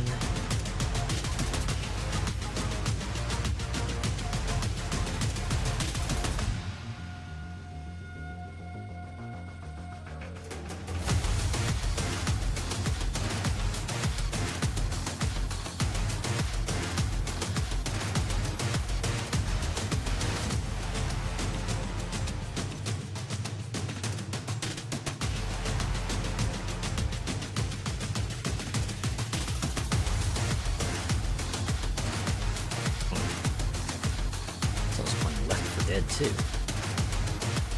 Man, Left 4 Dead 2 is like one of those timeless games. With all the mods they have out, they're more likely than not gonna find someone who's gonna collab in that, I imagine.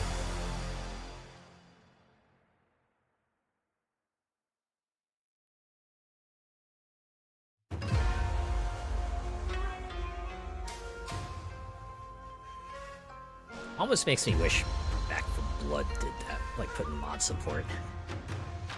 I know a lot of people were not really digging that they put that out. That and the lack of campaign versus, I think, kind of contributed to its lack of any sort of tail end. Yeah, you know, compared to Left 4 Dead 2, which has like all the mod support. They just let you really go absurd with, you know, how you can customize your game. Like, I don't think anyone's even bothered to try to mod the game, right? I think it probably didn't help that Turtle Rock kind of just moved on, right? Like, after they put out all the expansion pass content, right? And their post-launch updates in between, they're like, all right, we're gonna move on now. Which, you know, I get it, right? Like, after a certain point, you go, okay, we've done everything we wanted to here. We're gonna go make a new game. I guess we'll see. Right, we'll see what Turtle Rock is cooking up next, whether it be Back 4 Blood 2 or a new game entirely.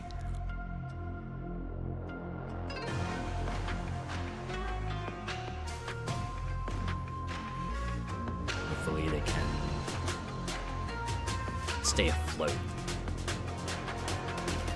No, people don't have the best opinions of Back 4 Blood, but I thought it was like fine.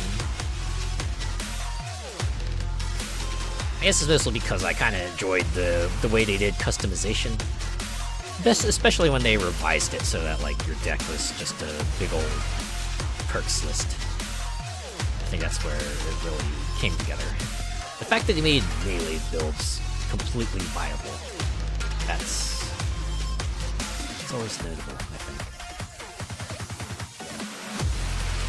I really enjoyed going for a melee build in first-person shooter. I normally don't do that. This is the time I usually go for like the mid-range option, but in that game I'm like, nah. I'll totally get up close and personal and just like hit things with the hammer.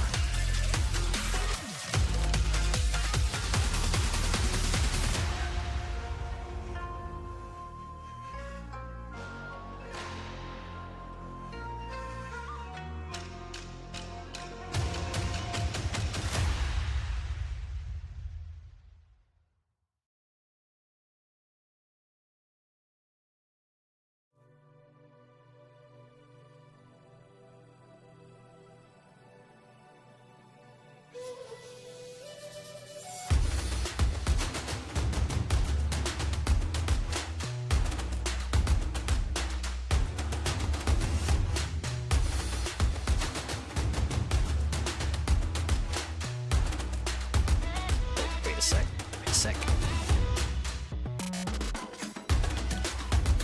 I think I might have found someone.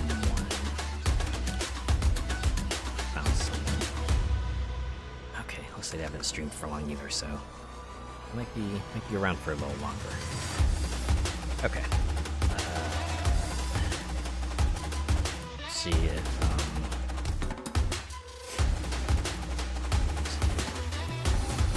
raidable. Sometimes they aren't. Okay, it looks like they are. Alright, raid message. What should our... Oh. Okay. I know what it should be, because this is kind of what we were doing all stream. Right up the gate, accelerate, shining so bright like I'm solar. Yeah, there we go. Raid message is going to be Race Rivals Raid. And our raidee is going to be...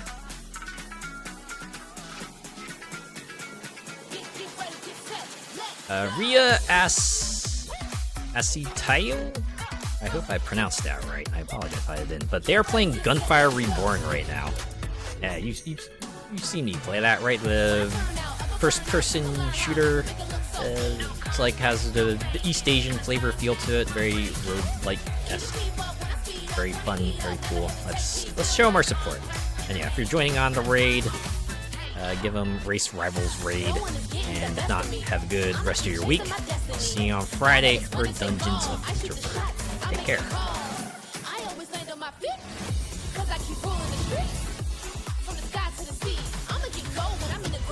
I'm being honest. I'm trying to still figure things out. How 21 rivals, 3 hours, so it's like 180 minutes. Oh yeah, I guess it'll be like about 9 minutes. And yeah, imagine the race is